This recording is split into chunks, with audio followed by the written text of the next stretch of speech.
ಬಹಳ ಅದ್ಭುತವಾದಂತಹ ಒಂದು ವಿಷಯ ಚರ್ಚೆಗೆ ಈ ಗೋಷ್ಠಿ ಕಾರಣ ಆಗಲಿದೆ. ಬರ್ಮಾಡ್ಕೊಳ್ಳೋಣ. Is literature inevitable for cinema? ಸಿನಿಮಾಗೆ ಸಾಹಿತ್ಯ ಅನಿವಾರ್ಯವೇ? ಈ ಪ್ರಶ್ನೆಯನ್ನ ಯಾರಿಗೆ ಕೇಳ್ತಾ ಇದ್ದೀವಿ? ಹಿರಿಯ ನಿರ್ದೇಶಕರಾದಂಥ ಶ್ರೀಯುತ ಗಿರೀಶ್ ಕಾಸರವಳ್ಳಿ ಅವರನ್ನ ಪ್ರೀತಿಯಿಂದ ವೇದಿಕೆಗೆ ಬರ್ಮಾಡ್ಕೊಳ್ಳೋಣ ಸರ್. ಹಾಗೆ ಶ್ರೀಯುತ ಕೆ ಪುಟ್ಟಸ್ವಾಮಿ ಅವರಿಗೆ ವೇದಿಕೆಗೆ ಆತ್ಮೀಯ ಸ್ವಾಗತ. ನಿರ್ದೇಶಕಿ ಸುಮನಾ ಕಿತ್ತೂರ್ ಅವರು, ಪ್ರೀತಿಯಿಂದ ಅವರನ್ನ ವೇದಿಕೆಗೆ ಬರ್ಮಾಡ್ಕೊಳ್ಳೋಣ. ಹಾಗೆ ರಘುನಾಥ್ ಚಹಾ ಅವರನ್ನು ಸಹ ನಾವು ವೇದಿಕೆಗೆ ಬರ್ಮಾಡ್ಕೊಳ್ಳೋಣ. ಸಿನಿಮಾ ಮತ್ತು ಸಾಹಿತ್ಯ, ಇಲ್ಲಿ ಸಾಹಿತಿಗಳು ಇದ್ದಾರೆ, ಸಿನಿಮಾ ನಿರ್ದೇಶಕರು ಇದ್ದಾರೆ. ಹಾಗಾದರೆ ಸಿನಿಮಾ ಮತ್ತು ಸಾಹಿತ್ಯದ ನಂಟು ಏನು? ಒಂದು ಭಾಷೆಯ ಅತ್ಯಂತ ಸಶಕ್ತವಾದಂತಹ ಅಭಿವ್ಯಕ್ತಿ ಮಾಧ್ಯಮ ಅಂದರೆ ಸಿನಿಮಾ, ಅದಕ್ಕೆ ಪೂರಕವಾದದ್ದು ಸಾಹಿತ್ಯ ಅಥವಾ ಸಾಹಿತ್ಯಕ್ಕೆ ಪೂರಕವಾದದ್ದು ಸಿನಿಮಾ. ಎಲ್ಲದರ ಚರ್ಚೆ ಈಗ ನಡೆಯುತ್ತೆ. ಶ್ರೀಯುತ ರಘುನಾಥ್ ಚಹಾ ಅವರು ಇದನ್ನ ನಿರ್ವಹಣೆ ಮಾಡ್ತಾರೆ.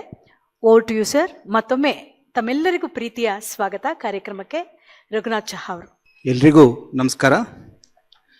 ಸಿನಿಮಾಕ್ಕೆ ಸಾಹಿತ್ಯ ಅಗತ್ಯವೇ ಅನ್ನುವಂತಹ ಜಿಜ್ಞಾಸೆ ಇವತ್ತಿನದಲ್ಲ. ಅದು ಬಹುಶಃ ಅದು ಸಿನಿಮಾ ಹುಟ್ಟಿದ ಸಂದರ್ಭದಿಂದಲೂ ಕೂಡ ಚಾಲ್ತಿಯಲ್ಲಿ ಇರಬಹುದಾದ ಪ್ರಶ್ನೆ ಅಂತ ನನಗೆ ಅನಿಸುತ್ತೆ. ಈ ಭಿನ್ನ ಕಲಾ ಪ್ರಕಾರಗಳು ಸಿನಿಮಾ ಮತ್ತು ಸಾಹಿತ್ಯ, ಇವುಗಳ ಅನನ್ಯತೆಯನ್ನು ಎತ್ತಿ ಹಿಡಿಯುವ ನಿಟ್ಟಿನಲ್ಲಿ ಬಹುಶಃ ರೂಪುಗೊಂಡಿರಬಹುದಾದ ಪ್ರಶ್ನೆ ಇದು ಅಂತ ನಾನು ಭಾವಿಸ್ತೇನೆ. ಅದು ಆದರೆ ಇವತ್ತಿನ ಸಂದರ್ಭ ಇದೆಯಲ್ಲ, ಅಂದರೆ ಡಿಜಿಟಲ್ ಕಾಲಘಟ್ಟ ಇದೆಯಲ್ಲ, ಈ ಕಾಲಘಟ್ಟದಲ್ಲಿ ಸಾಹಿತ್ಯ ಅನ್ನುವಂತಹದ್ದು ಬಹುಶಃ ಸಿನಿಮಾದಿಂದ ಹೆಚ್ಚು ಅಂತರವನ್ನು, ಆ ಎರಡೂ ಪ್ರಕಾರಗಳ ನಡುವೆ ಹೆಚ್ಚಿನ ಅಂತರ ಇರಬಹುದು ಅಂತ ನನಗೆ ಅನಿಸುತ್ತೆ. ಆ ಕಾರಣಕ್ಕೆ ಈ ಸಿನಿಮಾಕ್ಕೆ ಸಾಹಿತ್ಯ ಅಗತ್ಯವೇ ಅನ್ನುವಂತಹ ಪ್ರಶ್ನೆ ಈಗಲೂ ಕೂಡ ಪ್ರಸ್ತುತ ಅಂತ ನಾನು ಭಾವಿಸ್ತೇನೆ. ಈ ನೆಲೆಗಟ್ಟಿನಲ್ಲೇ ನಮ್ಮ ಈ ಚರ್ಚೆ ಸಾಗುತ್ತೆ ಅಂತ ನಾನು ಆಶಿಸ್ತೇನೆ. ಈ ಚರ್ಚೆಯನ್ನು ಮುಂದುವರಿಸಲಿಕ್ಕೆ ಮೊದಲು ಒಂದು ವಿಷಯವನ್ನು ಸ್ಪಷ್ಟಪಡಿಸಿಕೊಳ್ಳುವಂಥದ್ದು ಒಳ್ಳೆಯದು ಅಂತ ನನಗೆ ಅನಿಸುತ್ತೆ. ಸಿನಿಮಾದಲ್ಲಿ ಸಾಹಿತ್ಯ, ಅದರ ಸ್ವರೂಪ ಯಾವ ಬಗೆ ಅನ್ನುವಂತಹದ್ದು. ಈ ಚರ್ಚೆಯ ಅನುಕೂಲಕ್ಕಾಗಿ ನಾನು ಸಾಹಿತ್ಯದ ಸ್ವರೂಪವನ್ನು ಎರಡು ರೂಪದಲ್ಲಿ ನೋಡಲಿಕ್ಕೆ ಬಯಸ್ತೇನೆ. ಒಂದು, ಚಿತ್ರಕಥೆಯ ರೂಪದಲ್ಲಿ. ಯಾವುದೇ ಸಿನಿಮಾಕ್ಕೆ ಚಿತ್ರಕಥೆ ಅಥವಾ ಸ್ಕ್ರಿಪ್ಟ್ ಅನ್ನುವಂಥದ್ದು ಅನಿವಾರ್ಯ ಅನ್ನುವಂಥದ್ದನ್ನು, ಅಥವಾ ಸಿನಿಮಾದ ಆತ್ಮ ಸ್ಕ್ರಿಪ್ಟ್ ಅನ್ನುವಂಥದ್ದನ್ನು ನಾವೆಲ್ಲರೂ ಒಪ್ತೇವೆ. ಅದು ಆ ಸ್ಕ್ರಿಪ್ಟ್ ಅನ್ನುವಂಥದ್ದನ್ನು ಸಾಹಿತ್ಯ ಅಂತ ನೋಡಲಿಕ್ಕೆ ಸಾಧ್ಯ ಇದೆ. ಎರಡನೇ ಸ್ವರೂಪ, ನಾವು ಯಾವುದನ್ನು ಸಾಹಿತ್ಯ ಅಂತ ಕರಿತೇವೆ, ಕಥೆ ಅಥವಾ ಕಾದಂಬರಿ, ಕವಿತೆ, ಈ ಯಾವುದೇ ಪ್ರಕಾರವನ್ನು ಸಿನಿಮಾಕ್ಕೆ ಅಳವಡಿಸಿಕೊಳ್ಳುವಂಥ ಒಂದು ಪ್ರಕ್ರಿಯೆಗೆ ಸಂಬಂಧಪಟ್ಟದ್ದು.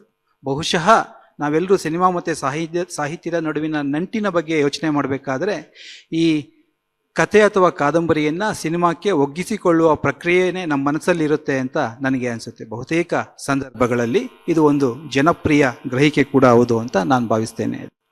ಈ ಚರ್ಚೆಯನ್ನು ಈಗ ಮೂವರು ಹಿರಿಯರು ನಮ್ಮ ಜೊತೆ ಇದ್ದಾರೆ. ಅವ್ರ ಜೊತೆ ಮುಂದುವರಿಸೋದಕ್ಕೆ ಮೊದಲು ಒಂದೆರಡು ಸಾಲುಗಳಲ್ಲಿ ಅವರ ಔಪಚಾರಿಕ ಪರಿಚಯವನ್ನು ಮಾಡಿಕೊಡ್ಲಿಕ್ಕೆ ಬಯಸ್ತೇನೆ.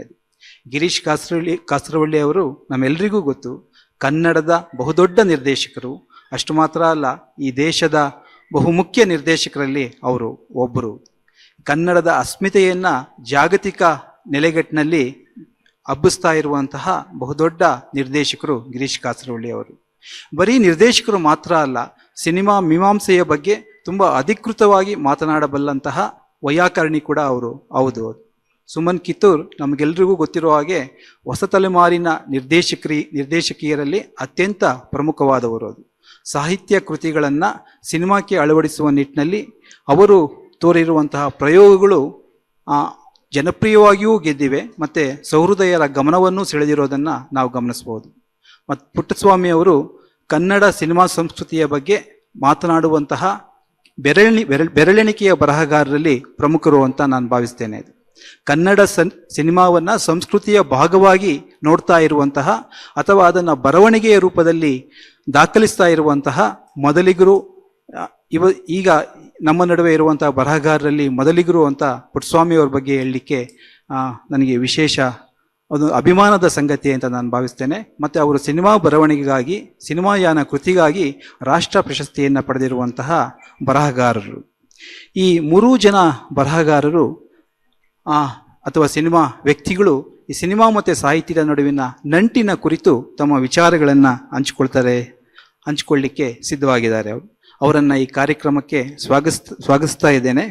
ಮೊದಲಿಗೆ ನನ್ನ ಪ್ರಶ್ನೆಯನ್ನು ಗಿರೀಶ್ ಕಾಸರವಳ್ಳಿ ಸರ್ ಕೇಳಲಿಕ್ಕೆ ಬಯಸ್ತೇನೆ. ಸರ್, ಸಿನಿಮಾಕ್ಕೆ ಸಾಹಿತ್ಯ ಅಗತ್ಯವೇ ಅಥವಾ ಇಲ್ಲವೇ ಅನ್ನುವಂಥ ಜಿಜ್ಞಾಸೆ ಯಾವಾಗ ಶುರು ಆಯಿತು? ಯಾಕೆ ಶುರು ಆಯಿತು? ಈ ಜಿಜ್ಞಾಸೆಯನ್ನು ಅರ್ಥ ಮಾಡ್ಕೊಳ್ಳೋದು ಹೇಗೆ? ನಮಸ್ಕಾರ. ಈ ಶಬ್ದ ಇದೆಯಲ್ಲ ಸಾಹಿತ್ಯ, ಅದ್ರ ಬಗ್ಗೆನೇ ನನಗೊಂದು ಸಣ್ಣ ಸಮಸ್ಯೆ ಇದೆ. ಯಾವ ಅರ್ಥದಲ್ಲಿ ನಾವು ಈ ಶಬ್ದವನ್ನು ಬಳಸ್ತಾ ಇದ್ದೀವಿ ಅಂತ. ನೀವೇ ಹೇಳಿದ ಹಾಗೆ ಸಂಭಾಷಣೆ ಮತ್ತು ಹಾಡುಗಳು ಅವು ಸಿನಿಮಾದ ಭಾಗವೇ ಆಗಿರುತ್ತವೆ. ಅವನ್ನ ಗಮನದಲ್ಲಿ ಇಟ್ಕೊಂಡು ಹೇಳ್ತಾ ಇದ್ರೆ ಸಂಭಾಷಣೆ ಅಗತ್ಯ, ಹಾಡುಗಳ ಅಗತ್ಯ ಇಲ್ಲ ಅನ್ನುವ ಅಭಿಪ್ರಾಯವನ್ನು ನಾನು ಪಟ್ಟೆ. ಪ್ರಾಯಶಃ ಈ ಅರ್ಥದಲ್ಲಿ ನೀವು ಅದನ್ನು, ಈ ಪ್ರಶ್ನೆಯನ್ನು ರೂಪಿಸಿರಕ್ಕೆ ಇರಲಿಲ್ಲ ಅಂತ ನಾನು ಭಾವಿಸ್ತೇನೆ. ಸಾಹಿತ್ಯ ಅಂತಂದರೆ ಕಥೆ ಅಥವಾ ಕಾದಂಬರಿ, ನಾಟಕ ಈ ರೀತಿಯಾಗಿ ಬರವಣಿಗೆ ರೂಪದಲ್ಲಿರುವಂಥ ಅದು ಅನಿವಾರ್ಯವೇ ಅಂತ ಕೇಳ್ತಿರ್ಬೋದು ಅಂತ ನಾನು ಭಾವಿಸ್ತೇನೆ. ಅದು ಖಂಡಿತವಾಗಿಯೂ ಅನಿವಾರ್ಯ ಅಲ್ಲ ಅಂತ ನಾನು 15 ಸಿನಿಮಾಗಳಲ್ಲಿ 14 ಕಾದಂಬರಿಗಳನ್ನು ಆಧರಿಸಿ ಚಿತ್ರ ಮಾಡಿದ ನಾನು ಹೇಳ್ತಾ ಇದ್ದೀನಿ, ಸಾಹಿತ್ಯ ಸಿನಿಮಾಕ್ಕೆ ಅನಿವಾರ್ಯ ಅಲ್ಲ. ಹಾಗಂತ ಹೇಳಿ ಸಾಹಿತ್ಯವನ್ನು ನಾವು ಯಾಕೆ ಆಧರಿಸ್ತೇವೆ ಅನ್ನೋದು ಕೂಡ ಗಮನಿಸ್ಬೇಕು. ಇಲ್ಲಿ 2 ರೀತಿಯಲ್ಲಿ ಸಾಹಿತ್ಯವನ್ನು ನಾವು ಸಿನಿಮಾಕ್ಕೆ ಅಳವಡಿಸೋದನ್ನು ನೋಡ್ಬೋದು. ಒಂದು ಸೆಕೆಂಡ್, ನೀವು ಸಾಹಿತ್ಯ ಅನ್ನುವುದನ್ನ ಚಿತ್ರಕಥೆಯನ್ನು ಬಿಟ್ಟು ಮಾತಾಡ್ತಾ ಇದ್ದೀರಾ? ನಾನು ಒಂದು ಟೆಕ್ಸ್ಟ್ ಅನ್ನು, ಅಂದರೆ ಲಿಟರರಿ ಟೆಕ್ಸ್ಟ್ ಅನ್ನು ಸಾಹಿತ್ಯ ಅನ್ನೋ ಅರ್ಥದಲ್ಲಿ ಹೇಳ್ತಾ ಇದ್ದೀನಿ. ಒಂದು ಪ್ರಕಟಿತ ಕಾದಂಬರಿ ಅಥವಾ ಕಥೆ ಆ ಅರ್ಥದಲ್ಲಿ ಹೇಳ್ತಾ ಇದ್ದೀನಿ. ಅದನ್ನ ಆಧರಿಸಿ ಸಿನಿಮಾ ಮಾಡುವಾಗ ಅದು ಶ್ರೇಷ್ಠ. ಅದನ್ನ ಒಂದು ಮಾಧ್ಯಮಾಂತರ ಮಾಡೋದು ಸಿನಿಮಾ ನಿರ್ದೇಶನ ಕೆಲಸ ಅಂತ ಕೆಲವರು ಮಾಡ್ತಾ ಇರ್ತಾರೆ. ಅಂದ್ರೆ ಅವರು ಒಂದು ಮಾಧ್ಯಮವನ್ನು ಬದಲಾಯಿಸ್ತಾ ಇರ್ತಾರೆ ಅಷ್ಟೇ. ಅದರ ಬಗ್ಗೆ ನನಗೆ ಯಾವುದೇ ರೀತಿಯ ಗೌರವನೂ ಇಲ್ಲ.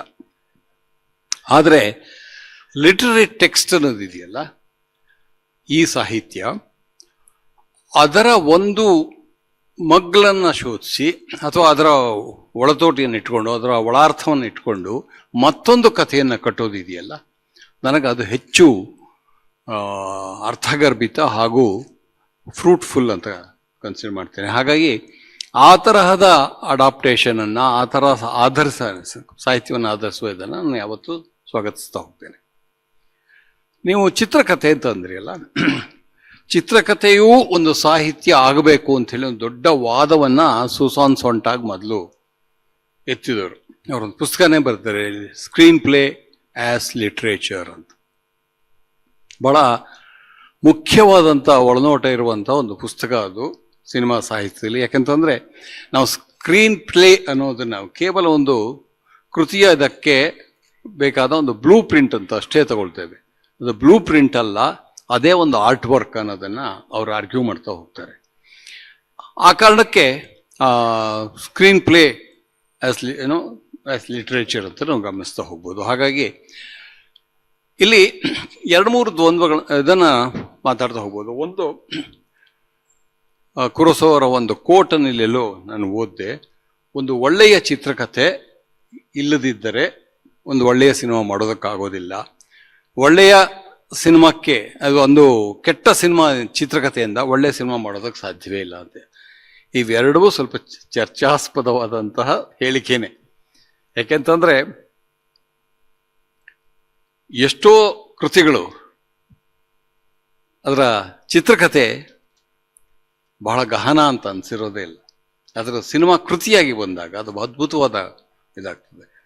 ನೀವೇ ಒಂದು ಸಂದರ್ಶನದಲ್ಲಿ ನಾನು ಓದಿದ್ದೇನೆ, ಮೃಣಾಲ್ ಸೇನ್ ಅವರ ಅತ್ಯದ್ಭುತವಾದ ಸಿನಿಮಾ, ಭಾರತೀಯ ಸಿನಿಮಾ ಸಂದರ್ಭದಲ್ಲಿ ಬಹಳ ಒಳ್ಳೆಯ ಒಂದು ಸಿನಿಮಾ ಆಕಾಲರ್ ಸಂಶೋಧನೆ. ಅವರು ಚಿತ್ರ ಮಾಡ್ತಿರುವಾಗ ಆ ಸಿನಿಮಾ ಹೇಗೆ ಮುಂದುವರಿಬೇಕು ಅನ್ನೋದು ಗೊತ್ತಿರಲ್ಲ. ಅವರು ಧೃತಿಮಾನ್ ಚಟರ್ಜಿಯ ಒಂದು ಇಂಟರ್ವ್ಯೂನಲ್ಲಿ ಅವರು ಅದನ್ನ ಹೇಳ್ತಾರೆ, ನಾವೆಲ್ಲ ಕೂತ್ಕೊಂಡು ಡಿಸ್ಕಸ್ ಮಾಡ್ತಾ ಮಾಡ್ತಾ ಮಾಡ್ತಾ ಸಿನಿಮಾ ಡೆವಲಪ್ ಮಾಡ್ತಾ ಹೋದ್ವಿ ಅಂತ. ಅದರ ಕೊನೆಗೆ ಬಹಳ ಅದ್ಭುತವಾದ ಸಿನಿಮಾ ಆಯ್ತದು. ಮತ್ತೆ ಅವರಿಗೂ ಕೂಡ ಒಲವಿರ್ಲಿಲ್ಲ ಸರ್, ಸಾಹಿತ್ಯ ಕೃತಿಗಳಿಂದ ನಾನು ಅಂತರ ಕಾಪಾಡ್ಕೋತೇನೆ ಅನ್ನುವಂತ ಕೂಡ ಹೇಳಿದ್ದಾರೆ ಮೃಣಾಲ್ ಸರ್. ಹಾಗೆ ಈ ಜಾನ್ ಲೂಕ್ ಗೊದಾರ್ಡ್ ನಾನು ಚಿತ್ರಕಥೆ ಬರೆಯೋದೇ ಇಲ್ಲ ಅಂತ ಹೇಳಿದ್ದಾರೆ. ನಾನು ಹಾಗೆ ಇಂಪ್ರೂವೈಸ್ ಮಾಡ್ಕೊಂಡು ಹೋಗ್ತೀನಿ ಅಂತ. ಅಂದ್ರೆ ಅದ್ಭುತವಾದ ಕೃತಿಗಳನ್ನು ಬೆಳೀತಾನೆ. ಹಾಗಾಗಿ ಈ ಕುರೋಸಾವ ಅವರ ಹೇಳಿಕೆ ಅದನ್ನ ನಿಷ್ಠವಾಗಿ ಅದನ್ನು ನಾವು ತಗೊಳ್ಬೇಕಾಗಿಲ್ಲ, ವರ್ಬ್ಯಾಟಮ್ ತಗೊಳ್ಬೇಕಾಗಿಲ್ಲ. ಆದರೆ ಸಿನಿಮಾ ಕೊಡುವ ಒಳನೋಟ ಇದೆಯಲ್ಲ ಅದು ಮುಖ್ಯ ಆಗುತ್ತೆ. ಅದನ್ನು ಹ್ಯಾಕ್ ಕಟ್ತೀರ ಅನ್ನೋದು ನಿರ್ದೇಶಕನಿಗೆ ಅವನ ಮನಸ್ಸಿನಲ್ಲಿ ಮೂಡ್ತಾ ಹೋಗುತ್ತೆ. ಅದು ಬರವಣಿಗೆ ರೂಪದಲ್ಲಿ ಇದೆಯೋ ಅವನ ಮನಸ್ಸಿನಲ್ಲಿ ರೂಪದಲ್ಲಿ ಇದೆಯೋ ಅಂತ. ಈಗ ಗೊಡಾರ್ಡನ ಸ್ಟೇಟ್ಮೆಂಟ್ಗೆ ರೇ ಅವರು ಒಂದು ಭಾಳ ಇಂಟ್ರೆಸ್ಟಿಂಗ್ ಆದ ಒಂದು ಪ್ರತಿಕ್ರಿಯೆ ಕೊಡ್ತಾರೆ. ಅವ್ರು ಹೇಳ್ತಾರೆ ಅವನು ಬರ್ದಿಲ್ದೇ ಇರ್ಬೋದು ಸ್ಕ್ರಿಪ್ಟ್ ಅಂತ ಹೇಳಿ, ಅದರ ಮನಸ್ಸಿನಲ್ಲಿ ಸ್ಕ್ರಿಪ್ಟ್ ಇತ್ತು ಅಂತ. ಸಾಹಿತ್ಯದಿಂದ ನಾವು ಪಡೆಯುವ ದೊಡ್ಡ ಅಡ್ವಾಂಟೇಜ್ ಏನಂತಂದ್ರೆ ಈ ರೀತಿಯ ಒಂದು ಒಳನೋಟವನ್ನು ಮತ್ತು ಅರ್ಥಗಳನ್ನು ಯಾವ ರೀತಿಯಲ್ಲಿ ಹುಟ್ಟಿಸಬಹುದು ಮತ್ತು ಯಾವ ರೀತಿಯಲ್ಲಿ ಕೃತಿಯ ಒಳಗಡೆ ತರಬಹುದು ಅನ್ನೋದನ್ನ ಕಲಿಸುವ ಒಂದು ಇದೆಯಲ್ಲ, ಅದು ಸಾಹಿತ್ಯ ನಮಗೆ ಕಲಿಸ್ಕೊಡುತ್ತೆ. ಇಲ್ಲದಿದ್ರೆ ಸಿನಿಮಾದಲ್ಲಿ ಇರುವ ದೊಡ್ಡ ಸಮಸ್ಯೆ ಏನು ಅಂತಂದ್ರೆ ಅದರ ತಾಂತ್ರಿಕತೆ ಏನಿದೆ, ಅದರ ಮೈಮರೆಸುವ ಗುಣ ಏನಿದೆ, ಅದು ನಮ್ಮನ್ನ ಅಡ್ಡದಾರಿಗೆ ಎಳಿಬಹುದು. ಸಾಹಿತ್ಯದ ಓದು, ಸಾಹಿತ್ಯದವನ್ನು ಅರ್ಥ ಮಾಡ್ಕೊಂಡಾಗ ಅದು ಅದನ್ನು ನಿಲ್ಲಿಸುತ್ತೆ. ಹಾಗಾಗಿ ಆ ಕಾರಣಕ್ಕೆ ಸಾಹಿತ್ಯದ ಓದು ಅಗತ್ಯ ಅಂತ ನಾನು ಭಾವಿಸಿದ್ದೀನಿ. ಎರಡು ಕಾಂಟ್ರಾಡಿಕ್ಷನ್ ಸ್ಟೇಟ್ಮೆಂಟ್ ನಾನು ಹೇಳ್ತಾ ಇದ್ದೀನಿ. ಸಾಹಿತ್ಯ ಅಗತ್ಯ ಇಲ್ಲ ಅಂತ ಹೇಳ್ತಾನೆ ಸಾಹಿತ್ಯದ ಓದು ಸಿನಿಮಾದ ಕಟ್ಟುವ ಕ್ರಮವನ್ನ ಅಥವಾ ಸಿನಿಮಾವನ್ನ ಅರ್ಥೈಸುವ ಕ್ರಮವನ್ನ ಹರಳುಗಟ್ಟಿಸ್ತಾ ಹೋಗುತ್ತೆ ಅನ್ನೋದನ್ನು ಹೇಳ್ತಾ ಇದ್ದೀನಿ. ಸಾಹಿತ್ಯದ ಅಗತ್ಯ ಇಲ್ಲ ಅಂತ ಹೇಳ್ತೇನೆ. ಬಹುತೇಕ ನಿಮ್ಮ ಎಲ್ಲ ಸಿನಿಮಾಗಳಿಗೂ ಕೂಡ ಮತ್ತೆ ಮತ್ತೆ ಸಾಹಿತ್ಯದ ಮೊರೆನೇ ಹೋಗ್ತೀರಿ ಕಥೆಗಳನ್ನ ಹುಡುಕ್ಲಿಕ್ಕೆ. ಸರ್ ನಿಮ್ಗೆ ಏನ್ ಅನ್ಸುತ್ತೆ? ಒಂದು ನಿಮಿಷ, ಸಾಹಿತ್ಯದ ಮೊರೆ ಹೋದ್ರು ಅಲ್ಲಿ ಒಂದು ಲಿಟ್ರೇಚರ್ ಬೇರೆ, ಲಿಟರರಿನೆಸ್ ಬೇರೆ ಅಲ್ಲ. ಖಂಡಿತ ಸರ್. ಸಿನಿಮಾದಲ್ಲಿ ಅದು ಸಾಹಿತ್ಯವನ್ನ ಆಧರಿಸದೇ ಇದ್ರೂ ಅದಕ್ಕೆ ಲಿಟ್ರರಿ ಆಗಿರಬಹುದು, ಅಥವಾ ಒಂದು ಸಾಹಿತ್ಯವನ್ನು ಆಧರಿಸಿಯೋ ಅದು ಲಿಟ್ರರಿ ಆಗದೇನೂ ಇರಬಹುದು. ಈಗ ವ್ಯತ್ಯಾಸವನ್ನು ನಾವು ಗಮನಿಸಬೇಕು. ಸರ್ ನಿಮ್ಮ ಅಭಿಪ್ರಾಯ ಭಿನ್ನವಾಗಿದೆಯಾ ಇದ್ರ ಬಗ್ಗೆ? ನೀವೊಂದು ಲೇಖನದಲ್ಲಿ ಬರೆದಿದ್ದ ಒಂದು ಮಾತು ನನಗೆ ನೆನಪಿಗೆ ಬರ್ತಾ ಇದೆ. ಆಂದ್ರೆ ಬಾಜಿನ್ ಅನ್ನುವಂಥ ಒಬ್ಬ ಮೀಮಾಂಸಕನ ಮಾತನ್ನ ನೀವು ಬರೆದಿದ್ದೀರಿ. ಅದು ಸಿನಿಮಾ ಎನ್ನುವ ಕಲಾ ಮಾಧ್ಯಮ ರಂಗಭೂಮಿ ಮತ್ತೆ ಸಾಹಿತ್ಯ ಈ ಎರಡು ಊರುಗೋಲುಗಳ ಸಹಾಯ ಇಲ್ಲದೆ ನಡಿಲಿಕ್ಕೆ ಸಾಧ್ಯನೇ ಅನ್ನುವಂಥ ಪ್ರಶ್ನೆಯನ್ನು ನೀವು ವಿಸ್ತರಣೆ ಮಾಡಿ ಬರೆದಿದ್ರಿ. ಅದು ಈ ಪ್ರಶ್ನೆಯನ್ನ ಇಟ್ಕೊಂಡು ಈಗ ನಿಮ್ಮ ಅಭಿಪ್ರಾಯ ಯಾವ ರೀತಿ ಇದೆ ಸರ್? ಎಲ್ಲರಿಗೂ ನಮಸ್ಕಾರ. ನಾನು ಗಿರೀಶ್ ಕಾಸರಳ್ಳಿ ಅವರ ಮಾತಿಗೆ ಪೂರಕವಾಗಿ ನನ್ನ ಮಾತುಗಳನ್ನ ಸೇರಿಸೋದಕ್ಕೆ ಇಷ್ಟಪಡ್ತೀನಿ. ಸಾಹಿತ್ಯ ಮತ್ತು ಸಿನಿಮಾ ನಡುವಿನ ನಂಟಿನ ಬಗ್ಗೆ ನನಗೆ ಇದ್ದ ಮೊದಲ ಅಭಿಪ್ರಾಯಗಳು ಈಗ ತೀರಾ ಭಿನ್ನ ಆಗಿದ್ದಾವೆ. ಸೊ ಹಾಗಾಗಿ ಯಾಕೆಂತಂದರೆ ಬೇರೆ ಬೇರೆ ಓದು ಮತ್ತು ವಿಮರ್ಶೆಗಳನ್ನ ಗಮನಿಸಿದಾಗ ಮತ್ತು ಇತ್ತೀಚಿನ ಸಂದರ್ಭದಲ್ಲಿ ಗಿರೀಶ್ ಕಾಸರವಳ್ಳಿ ಅವರ ಬಿಂಬ ಮತ್ತು ಬಿಂಬನ ಕೃತಿ ಓದಿದ ನಂತರ ಈ ಸಾಹಿತ್ಯ ಮತ್ತು ಸಿನಿಮಾ ನಡುವಿನ ನಂಟಿನ ಬಗ್ಗೆನೇ ನನಗೆ ಸ್ವಲ್ಪ ಸಂದೇಹಗಳು ಮತ್ತು ಕ್ಲಾರಿಟಿಗಳು, ಎರಡೂ ಸಂದೇಹಗಳು ಕೆಲವು ಹಾಗೆ ಉಳಿದಿವೆ, ಕೆಲವಕ್ಕೆ ಸ್ಪಷ್ಟತೆ ಸಿಕ್ಕಿದೆ ಅಂತ ನಾನು ಭಾವಿಸಿದ್ದೀನಿ. ಈ ಸಾಹಿತ್ಯ ಮತ್ತು ಸಿನಿಮಾ ನಂಟಿನ ಪ್ರಶ್ನೆ ಇವತ್ತು ನಲ್ಲ ಅವರು ರಘುನಾಥರವರು ಹೇಳಿದಾಗೆ 1917 ಇಟಾಲಿಯ ಒಬ್ಬ ಫಿಲ್ಮ್ ಥಿಯರಿಟಿಷಿಯನ್, ಹೆಸರು ಮರ್ತಿದ್ದೀನಿ, ಅವರು ಇದನ್ನ ಒಂದು ಇಂಡಿಪೆಂಡೆಂಟ್ ಕಲೆ ಅಂತ ಕರೆದ್ರು. ಅದನ್ನ 7th ಆರ್ಟ್ ಅಂತ ಕರೀತಾರೆ ಸಿನಿಮಾನ. ಅದಕ್ಕೆ ಮೊದಲಾಗಿ ಅವರು ಈ ಕಲಾ ಪ್ರಕಾರಗಳನ್ನ ವರ್ಗೀಕರಣ ಮಾಡುವಾಗ architecture, sculpture, poetry, music, dance, ಅದರಲ್ಲಿ ಲಿಟ್ರೇಚರ್ನ ಇನ್ಕ್ಲೂಡ್ ಮಾಡಲ್ಲ, ಅದನ್ನು ಆರ್ಟ್ ಅಂತ ಕನ್ಸಿಡರ್ ಮಾಡಲ್ಲ. ಇದು 7th ಆರ್ಟ್ ಅಂತ ಹೇಳ್ತಾರೆ. ಅಂದರೆ ಇದಕ್ಕೆ ತನ್ನದೇ ಆದ ಒಂದು ಪ್ರತ್ಯೇಕ ಸ್ವಾಯತ್ತತೆ ಇದೆ ಈ ಕಲೆಗೆ. ಇವೆಲ್ಲದಕ್ಕಿಂತ ಈ ಎಲ್ಲ ಕಲೆಗಳಿಗಿಂತ ಭಿನ್ನವಾದ ಮತ್ತು ಅದರಿಂದ ಸ್ವತಂತ್ರವಾದ ಅಸ್ತಿತ್ವ ಇದೆ ಅನ್ನೋ ರೀತಿಯಲ್ಲಿ ಅವರು ಆರ್ಗ್ಯೂ ಮಾಡ್ತಾರೆ. ಅನಂತರ 1929ರಲ್ಲಿ ನಮ್ಮ ರವೀಂದ್ರನಾಥ್ ಟ್ಯಾಗೋರ್ ಅವರು ಸಿನಿಮಾ ಅನ್ನೋದು ಅವ್ರದ್ದು ಪ್ರಶ್ನೆ ತುಂಬ ಚೆನ್ನಾಗಿದೆ. ಅದು ಇಲ್ಲೇ ಓದ್ಬಿಡ್ತೀವಿ. Does cinema have independent life or is destine to be a sycophant to literature? ಲಿಟ್ರೇಚರ್ನ ಚೇಲಾಗಿರಿ ಮಾಡಿಕೊಂಡೇ ಸಿನಿಮಾ ಇರುತ್ತಾ, ಅಥವಾ ಅದಕ್ಕೆ ಬೇರೆಯಾದ ಒಂದು ಅಸ್ತಿತ್ವ ಇರಬೇಕಾ ಅನ್ನೋ ಪ್ರಶ್ನೆಯನ್ನು ಎತ್ಕೊಂಡು ಅವರು ತಮ್ಮ ಸ್ನೇಹಿತರೊಬ್ಬರಿಗೆ ಒಂದು ಪತ್ರ ಬರೀತಾರೆ. ಆ ಪತ್ರದಲ್ಲಿ ಸಿನಿಮಾನ ನಾವು ಸಾಹಿತ್ಯದ ಕ್ಲಚಸ್ನಿಂದ, ಸಾಹಿತ್ಯದ ಹಿಡಿತದಿಂದ ಹೊರಗಡೆ ತರಬೇಕು. ಯಾಕೆ ಅಂತ ಅಂದರೆ ಸಿನಿಮಾದ ಬಹಳ ಮುಖ್ಯವಾದ ಶಕ್ತಿನೇ ಅದರ ಬಿಂಬ. ಬಿಂಬ ಅಂತಂದರೆ ಈಗಿನ ಅರ್ಥದಲ್ಲಿ ಅದು ಅಂದರೆ ಇಮೇಜ್ ಅನ್ನೋ ಅರ್ಥ ಭಾಳ ದೊಡ್ಡ ಕನೋಟೇಷನ್ ತಗೊಳುತ್ತೆ, ಅಂದರೆ ವ್ಯಾಪಕವಾದ ಅರ್ಥವನ್ನು ತಗೊಳುತ್ತೆ. ಒಂದು ಚೌಕಟ್ಟಿನಲ್ಲಿರುವ ಒಂದು ಬಿಂಬ ಅದರ ಎಲ್ಲ ವಿವರಗಳೊಡನೆ ಸೌಂಡು ಮತ್ತು ಅದರ ಹರಿವುಗಳ ಜೊತೆಯಲ್ಲಿ ಬೇರೆಯಾದ ಒಂದು ಅರ್ಥವನ್ನೇ ಕಟ್ಟಿಕೊಡುವ ಸಾಧ್ಯತೆ ಇರುವ ಒಂದು ಸಿನಿಮಾದ ಮೂಲಭೂತವಾದ ಪರಿಕರ ಅದು. ಸೊ ಹಾಗಾಗಿ ಸಾಹಿತ್ಯದ ಹಿಡಿತದಿಂದ ಸಿನಿಮಾವನ್ನು ಬಿಡುಗಡೆಗೊಳಿಸಿ ಸಂಗೀತ, ಕಲೆ, ನೃತ್ಯ ಮತ್ತು ಇತರ ಲಲಿತ ಕಲೆಗಳು ಅಥವಾ ಕಲಾ ಪ್ರಕಾರಗಳಿಗೆ ಇರುವ ಸ್ವಾಯತ್ತತೆಯನ್ನು ಸಿನಿಮಾಗೂ ಆರೋಪಿಸ್ತಾ ಇದ್ರೆ ಸಿನಿಮಾ ಒಂದು ಸಾಹಿತ್ಯದ ಗುಲಾಮರಾಗಿ ಜೀವಿಸಬೇಕಾಗ್ತದೆ. ಅದರಿಂದ ಬಿಡುಗಡೆ ಮಾಡಬೇಕು ಅಂತ 1929ರಲ್ಲಿ ಅವರು ಒಂದು ಪತ್ರವನ್ನು ಬರೀತಾರೆ. ಅದು ಆ ದಾಖಲೆಯಲ್ಲಿ ಇದೆ. ಮತ್ತೆ ಅವರು 1932ರಲ್ಲಿ ಅವರೇ ಒಂದು ಸಿನಿಮಾವನ್ನು ಕೂಡ ಮಾಡ್ತಾರೆ. ಅವರ ತಮ್ಮ ನಟೀರ್ ಪೂಜಾ ಅನ್ನೋ ಒಂದು ಸಿನಿಮಾವನ್ನು ರಂಗಭೂಮಿ ಮೇಲೆ ಚಿತ್ರಿಸಿ 4 ದಿನ ಅದನ್ನು ಸಿನಿಮಾ ಮಾಡ್ತಾರೆ. ಅದು ಮುಖ್ಯ ಅವರು ವಿಶ್ವಭಾರತಿಗೆ ಹಣ ಮಾಡಬೇಕು ಅನ್ನೋ ಕಾರಣದಿಂದ ಆ ಕೆಲಸವನ್ನು ನಿತಿನ್ ಬೋಸ್ ಅವ್ರ ಹತ್ರ ಒಪ್ಪಿಸಿ ಆ ಸಿನಿಮಾ ಮಾಡ್ತಾರೆ. ಬಟ್ ದುರದೃಷ್ಟವಶಾತ್ ಅದು ಸಿನಿಮಾ ಫೇಲ್ ಆಗ್ತದೆ. ಆ ನಂತರ ಅವರು 1937ರಲ್ಲಿ ಈ ಸಿನಿಮಾವನ್ನು ಸಾಹಿತ್ಯದಿಂದ ಬಿಡುಗಡೆ ಮಾಡದೇ ಇದ್ದರೆ ಅದಕ್ಕೆ ತನ್ನ ಸ್ವತಂತ್ರ ಅಸ್ತಿತ್ವ ಬರೋದಿಲ್ಲ ಅಂತ ಒಂದು ಘೋಷವಾಕ್ಯವನ್ನು ಕೂಡ ಹೇಳ್ತಾರೆ.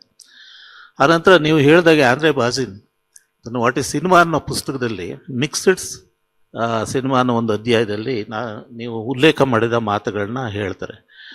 ಆ ಹೇಳಿ ಸಂದರ್ಭ ಬೇರೆ ಇರ್ತದೆ ಅವರು, ಬಟ್ ಅದರ ಆರ್ಗ್ಯುಮೆಂಟ್ನ ಮುಂದಕ್ಕೆ ತಗೊಂಡೋಗಿ ಸಿನಿಮಾಗೆ ಲಿಟ್ರೇಚರ್ನ ಅಗತ್ಯ ಖಂಡಿತ ಇಲ್ಲ, ಆದರೆ ಎಷ್ಟು ಅಗತ್ಯ ಅನ್ನೋದನ್ನ ಬಗ್ಗೆ ಕೂಡ ಅವರು ಸ್ವಲ್ಪ ಚರ್ಚೆ ಮಾಡ್ತಾರೆ. ಅದು ಹೆಚ್ಚು ಕಡಿಮೆ ಈಗ ಕಾಸರಹಳ್ಳಿಯವರ ತಳದ ನಿಲುವು ಅಂದರೆ ಸಾಹಿತ್ಯ ಅಗತ್ಯ ಇಲ್ಲ ಅಂದರೂ ಕೂಡ ಸಾಹಿತ್ಯದ ಓದು, ಸಾಹಿತ್ಯದ ಮೂಲಕ ಪಡೆಯುವಂಥ ತಿಳುವಳಿಕೆ ಸಿನಿಮಾ ಕಟ್ಟೋಣುವಿಕೆಗೆ ಭಾಳ ಮುಖ್ಯ ಆಗ್ತದೆ ಅಂತ ಅವರು ಕೂಡ ಆರ್ಗ್ಯೂ ಮಾಡ್ತಾರೆ. ಯಾಕೆ ಆ ಮಾತನ್ನ ಹೇಳ್ತಾರೆ ಅಂತ ಅಂದರೆ ಆವರೆಗಿನ ಸಿನಿಮಾಗಳು ಅಂದರೆ 1946ರಲ್ಲಿ ಪುಸ್ತಕವನ್ನು ಬರೀತಾರೆ ವಾಟ್ ಈಸ್ ಸಿನಿಮಾ ಅಂತ.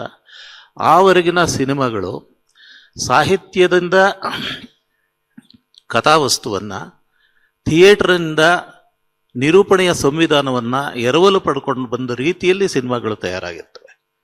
ಸೊ ಹಾಗಾಗಿ ಒಂದು ಬಹಳ ಮುಖ್ಯವಾದ ಪ್ರಶ್ನೆ ಏನಾಗ್ತಾ ಇದೆ ಅಂದರೆ ಸಿನಿಮಾ ಮತ್ತು ರಂಗಭೂಮಿ ಎರಡೂ ಇಲ್ಲದೆ ಇದ್ರೆ ಅಂದರೆ ವಸ್ತು ಮತ್ತು ತಾಂತ್ರಿಕತೆಗೆ, ವಸ್ತು ಮತ್ತು ನಿರೂಪಣೆಯ ಸಂವಿಧಾನಕ್ಕೆ ಇವೆರಡು ಊರುಗೋಲುಗಳಾಗದೇ ಇದ್ರೆ ಸಿನಿಮಾ ಅನ್ನೋ ಕಲೆ ಉಳಿಯೋದಕ್ಕೆ ಸಾಧ್ಯವಿಲ್ಲ ಅನ್ನೋ ಒಂದು ಅಭಿಪ್ರಾಯ ಇರ್ತದೆ. ಹಾಗಾಗಿ ಅವರು ಆ ಪ್ರಶ್ನೆಯನ್ನು ಹಾಕ್ಕೊಂಡು ಮುಂದೆ ಅದನ್ನು ವಿಸ್ತರಿಸ್ತಾ ಇಲ್ಲ ಅದು ಎಷ್ಟು ಮಟ್ಟಿಗೆ ಸಾಹಿತ್ಯ ಅದಕ್ಕೆ ಋಣಿಯಾಗಿರಬೇಕು ಮತ್ತು ಎಷ್ಟು ಮಟ್ಟಿಗೆ ಇರಬಾರ್ದು ಅನ್ನೋದನ್ನು ವ್ಯಾಖ್ಯಾನ ಮಾಡ್ತಾ ಹೋಗ್ತಾರೆ. ಯಾಕೆ ಅಂತಂದರೆ ಯಾವುದೇ ಕಲೆ ತನ್ನ ಆರಂಭದ ಸ್ಥಿತಿಯಲ್ಲಿ ಬೇರೆ ಕಲೆಗಳ ಈಗಾಗಲೇ ವಿಕಾಸ ಹೊಂದಿರುವ ಕಲೆಗಳಿಂದ ಕೆಲವು ಸ್ಫೂರ್ತಿಯನ್ನು ಪಡೆದುಕೊಳ್ತವೆ, ಕೆಲವು ಅಂಶಗಳನ್ನ ಅವು ತನ್ನದಾಗಿ ಮಾಡಿಕೊಳ್ಳುವ ಪ್ರಯತ್ನವನ್ನು ಮಾಡ್ತವೆ. ಆ ಪ್ರಯತ್ನದಲ್ಲಿ ಸಿನಿಮಾ ಭಾಳ ಯಶಸ್ಸನ್ನು ಕಂಡಿದೆ ಅಂತ ಆರ್ಗ್ಯೂ ಮಾಡ್ತಾ ಅದಕ್ಕಾಗಿ ಅವರು ಸಾಹಿತ್ಯದ ಕೃತಿಯನ್ನು ಆಧರಿಸಿದ್ರು. ಸಿನಿಮಾ ತಯಾರಾದ ಮೇಲೆ ಅಲ್ಲಿನ ಕ್ಯಾರೆಕ್ಟರ್ಗಳಿಗೆ, ಕತೆಗಳಿಗೆ ಒಂದು ಪ್ರತ್ಯೇಕವಾದ ಇಂಡಿಪೆಂಡೆಂಟ್ ಆದ ಸ್ವರೂಪ ಬರ್ತದೆ ಅಂತ. ಅದಕ್ಕೆ ಅವರು ಅಲೆಕ್ಸಾಂಡರ್ ಡೂಮಾಸ್ ಕಾದಂಬರಿ ಆಧಾರಿತ 3 ಮಸ್ಕೆಟಿಯರ್ಸ್ ಸಿನಿಮಾದ ಉದಾಹರಣೆಯನ್ನು ಕೊಡ್ತಾರೆ. ಅಲ್ಲಿ ಬರುವ ಮಸ್ಕೆಟಿಯರ್ಸು ಡೂಮಾಸ್ನ ಸಿನಿಮಾದಲ್ಲಿ ಬರುವ ಮಸ್ಕೆಟಿಯರ್ಸ್ಗೂ ಭಾಳ ವ್ಯತ್ಯಾಸ ಆಗಿರ್ತದೆ. ಯಾಕೆ ಅಂತ ಅಂದರೆ ಡೂಮಾಸ್ನ ಮಸ್ಕೆಟಿಯರ್ಸು ಯಾವುದೋ ಒಂದು ಕಾಲದಲ್ಲಿ ಆ ರಾಜರ ಆಳ್ವಿಕೆಯಲ್ಲಿ ಇದ್ದಂಥ ಶೂರರು ತನ್ನ ರಾಜಪ್ರಭುತ್ವವನ್ನು ಕಾಪಾಡುವುದಕ್ಕೋಸ್ಕರ ಮಾಡುವಂಥ ಸಾಹಸಗಳನ್ನು ಕುರಿತಂಥ ಒಂದು ಕಾದಂಬರಿ ಅದು. ಆದರೆ ಅದು ಸಿನಿಮಾಗೆ ಪರಿವರ್ತಿತವಾದಾಗ ಅದು ಫಸ್ಟ್ ವರ್ಲ್ಡ್ ವಾರ್ನ ಅಥವಾ ಸೆಕೆಂಡ್ ವರ್ಲ್ಡ್ ವಾರ್ ಆದ ಸಮಯದಲ್ಲಿ ಕೆಲವು ದೇಶಗಳ ಯೋಧರು ತೋರಿಸಿದ ಅಪ್ರತಿಮ ಶೌರ್ಯಕ್ಕೆ ಸಾಂಕೇತಿಕವಾಗಿ ಬರ್ತಾ ಹೋಗ್ತವೆ. ಹಾಗಾಗಿ ಸಿನಿಮಾದ ಕಾದಂಬರಿ ಅಥವಾ ಕಥೆಯನ್ನು ಆಧರಿಸಿದ್ರು ಅದು ಸಮಕಾಲೀನತೆಯನ್ನು ತಂದುಕೊಡುವ ನಿಟ್ಟಿನಲ್ಲಿ ಭಾಳ ದೊಡ್ಡ ಕೆಲಸ ಮಾಡ್ತದೆ, ಇಂಡಿಪೆಂಡೆಂಟಾಗಿ ವರ್ಕ್ ಮಾಡ್ತದೆ ಅನ್ನೋ ರೀತಿಯಲ್ಲಿ ಅವರು ಹೇಳ್ತಾರೆ. ಇನ್ನೊಂದು ಲಿಟ್ರರಿ ಅಡಾಪ್ಟೇಷನ್ಸ್ ಬಗ್ಗೆ ಒಂದು ದೊಡ್ಡ ತಕರಾರುಗಳು ಮೊದಲಿಂದನೂ ಇದ್ದಾವೆ. ಅನೇಕ ಜನ ಸಾಮಾನ್ಯವಾಗಿ ಲಿಟರೇಚರ್ನ ಓದಿ ನಂತರ ಅದು ಸಿನಿಮಾ ಆದಾಗ ಅದನ್ನು ನೋಡುವವರ ಸಂಖ್ಯೆ ಕಡಿಮೆ. ಲಿಟ್ರೇಚರ ಓದಿನ ಹಂಗಿಲ್ಲದೆ ಅದು ಇಂಡಿಯಾದಂಥ ಸಂದರ್ಭದಲ್ಲಿ ಅದರ ಯಾವುದು ಸಾಹಿತ್ಯ ಕೃತಿಯ ತಿಳುವಳಿಕೆ ಇಲ್ಲದೆ ಸಿನಿಮಾ ನೋಡುವವರ ಸಂಖ್ಯೆ ಜಾಸ್ತಿ. ಆದರೆ ಇಲ್ಲಿ ಲಿಟ್ರರಿ ಅಡಾಪ್ಟೇಷನ್ಸ್ಗಳು ಬಂದಾಗ, ಸಾಹಿತ್ಯ ಪಠ್ಯವನ್ನು ಸಿನಿಮಾಗೆ ಅಳವಡಿಕೆ ಮಾಡಿಕೊಂಡು ಬಂದಾಗ ಭಾಳಷ್ಟು ಆಕ್ಷೇಪಣೆ ಬರೋದು ಲಿಟ್ರೇಚರ್ನ ಓದಿರೋರಿಂದ. ಮತ್ತು ಅವರ ಒಂದು ದೊಡ್ಡ ನಂಬಿಕೆ ಏನಂತಂದರೆ ಸಿನಿಮಾ ಲಿಟ್ರೇಚರ್ಗೆ ನಿಷ್ಠವಾಗಿರಬೇಕಾಗಿದೆ. ಅಂದರೆ ಫಾಸ್ಟ್ ಬೈಂಡರ್ ಅಂತ ಜರ್ಮನ್ ಫಿಲ್ಮ್ ಮೇಕರು ಒಂದು ಸಿನಿಮಾ ಲಿಟ್ರೇಚರ್ನ ಆಧರಿಸಿದ್ರು ಕೂಡ ಅದನ್ನು ಮುರಿದೇ ಇದ್ದರೆ ಅದು ಸಿನಿಮಾ ಆಗೋಕ್ಕೆ ಸಾಧ್ಯ ಆಗಿಲ್ಲ. ಅದಕ್ಕೆ it will become only an illustration to the novel or a short story, not a cinema.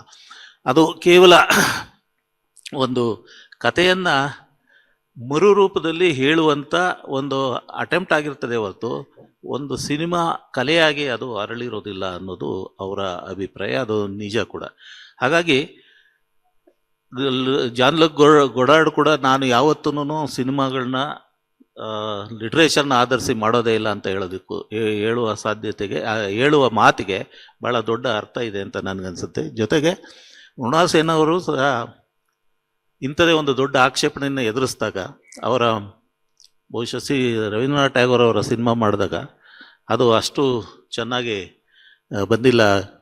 Tagore ಅವ್ರಿಗೆ ಎಸಗಿದ ಅಪಚಾರ ಅನ್ನೋ ರೀತಿಯಲ್ಲಿ ಮಾತುಗಳು ಬಂದಾಗ ಅವರು ನಾನು ಇನ್ನು ಯಾವುದೇ ಕಲಾಕೃತಿಯ ಸಾಹಿತ್ಯ ಕೃತಿಯನ್ನು ಆಧರಿಸಿ ಸಿನಿಮಾ ಮಾಡೋದಿಲ್ಲ, ನನ್ನದೇ ಆದ ಕಥೆಗಳನ್ನ ಅಥವಾ ನನ್ನ ಸಮೂಹದಲ್ಲಿ ನನ್ನ ಟೆಕ್ನಿಷಿಯನ್ಸು ಮತ್ತು ಕಲಾವಿದರ ಜೊತೆ ಕೂಡಿಕೊಂಡೇ ನಾನು ಕಥೆಯನ್ನು ಮಾಡ್ತೀನಿ ಅನ್ನೋ ರೀತಿಯಲ್ಲಿ ಅವರು ನಿರ್ಧಾರವನ್ನು ತೆಗೆದುಕೊಂಡ್ರು. ಹಾಗಾಗಿ ಸಿನಿಮಾ ಅಂದ ತಕ್ಷಣ, ಸಾಹಿತ್ಯ ಅಂದ ತಕ್ಷಣ ಅದು ಸಿನಿಮಾಗೆ ನಿಷ್ಠವಾಗಿ ಇರಲೇಬೇಕಾದ ಒಂದು ಕ್ರಮ ಅಲ್ಲ. ಅದು ಸಿನಿಮಾ ಬೇರೆಯಾಗಿ ತನ್ನ ಅಸ್ತಿತ್ವವನ್ನು ಪಡ್ಕೊಳ್ಬೇಕಾದ್ರೆ ಮೊದಲು ಮೂಲ ಪಠ್ಯವನ್ನು ಮುರಿಲೇಬೇಕಾಗ್ತದೆ. ಸುಮನ್, ಈಗ ನಿಮಗೆ ಪ್ರಶ್ನೆ. ನೀವು ಒಬ್ಬ ನಿರ್ದೇಶಕಿಯಾಗಿ ಸಾಹಿತ್ಯ ಮತ್ತು ಸಿನಿಮಾದ ಸಂಬಂಧವನ್ನು ಯಾವ ರೀತಿ ನೋಡ್ತೀರಿ? ಏಕೆಂದರೆ ನೀವು ತೊಡಗಿಕೊಂಡ 5 ಸಿನಿಮಾಗಳು, ನಾನು ಆ ದಿನಗಳು ಚಿತ್ರಕಥೆಯ ತಂಡದಲ್ಲಿ ನೀವು ಇದ್ದದ್ದನ್ನು ಸೇರಿಸಿ ಹೇಳ್ತಾ ಇದ್ದೇನೆ, ಒಂದಲ್ಲ ಒಂದು ರೀತಿ ಸಾಹಿತ್ಯ ಕೃತಿಗಳಿಗೆ ನಿಷ್ಠವಾಗಿದ್ದ ಸಿನಿಮಾಗಳೇನೆ ಅದು. ಕೊನೆಯ ಸಿನಿಮಾ ಕಿರಗೂರಿನ ಕೈಯಾಳಿಗಳಂತೂ ಕನ್ನಡದ ಶ್ರೇಷ್ಠ ಕಥೆಯನ್ನು ಆಧರಿಸಿದ ಸಿನಿಮಾ ಅದು. ನಾನು ಈ ಪ್ರಶ್ನೆಯನ್ನು ಸ್ವಲ್ಪ ವಿಸ್ತರಿಸಿ ನೋಡೋದಾದರೆ, ಈ ಕಿರಗೂರಿನ ಗಯ್ಯಾಳಿಗಳು ಅಥವಾ ಎದೆಗಾರಿಕೆ ಸಿನಿಮಾ ಸಾಹಿತ್ಯ ಕೃತಿಗಳನ್ನು ನೇರವಾಗಿ ಆಧರಿಸಿ ಮಾಡಿದ ಸಿನಿಮಾಗಳಿಂದ ಒಬ್ಬ ನಿರ್ದೇಶಕಿಯಾಗಿ ನೀವು ಪಡೆದುಕೊಂಡಿದ್ದೇನು ಅಥವಾ ಏನನ್ನಾದರೂ ಕಳ್ಕೊಂಡೆ ಅಂತ ಏನಾದರೂ ಅನ್ನಿಸ್ತಾ ನಿಮಗೆ? ಎಲ್ಲರಿಗೂ ನಮಸ್ಕಾರ. ಆ್ಯಕ್ಚುಲಿ ಕಾಸರವಳ್ಳಿ ಸರ್ ಹೇಳಬೇಕಾದ್ರೆ ಇವಾಗ ಒಂದು ಮಾತು ಹೇಳಿದ್ರು ಅವರು. ಏನಂತ ಹೇಳಿದ್ರೆ, ಒಬ್ಬ ನಿರ್ದೇಶಕನಿಗೆ ಅಂದರೆ ಸಾಹಿತ್ಯ ಕೃತಿಯನ್ನು ತಗೊಂಡಾಗ ಒಬ್ಬ ನಿರ್ದೇಶಕರಿಗೆ ಅವ್ರದ್ದೇ ಆದಂಥ ಒಂದು ಸ್ವಾತಂತ್ರ್ಯ ಸಿಕ್ಕುತ್ತಲ್ಲ, ಆವಾಗ ಆ ಕೃತಿ ನಿಜವಾಗ್ಲೂ ನಮಗೆ ಸಾಹಿತ್ಯವನ್ನು ಅಳವಡಿಸ್ಕೊಳ್ಳೋದಕ್ಕೆ ಒಂದು ದಾರಿ ಆಗುತ್ತೆ. ಆ ಸ್ವಾತಂತ್ರ್ಯ ಇದ್ದರೆ ಮಾತ್ರ ಮಾಡೋದಕ್ಕೆ ಚೆನ್ನಾಗಿರುತ್ತೆ ಅಂತ ಹೇಳಿ. ಸೊ ಇದು ನಾನು ನನ್ನ 2 ಕೃತಿಗಳಲ್ಲಿ ನಾನು ಗಮನಿಸ್ಕೊಂಡೆ. ಏನಪ್ಪ ಅಂತ ಹೇಳಿದ್ರೆ, ಒಂದು ಎದೆಗಾರಿಕೆ ಅಂತ ಒಂದು ಸಿನಿಮಾ ಅಂತ ಬಂದಾಗ ನಮಗೆ ಈಗ ಸಿನಿಮಾ ಅನ್ನೋದು ಒಂದು ಒಕ್ಕೂಟ ಕಲೆ.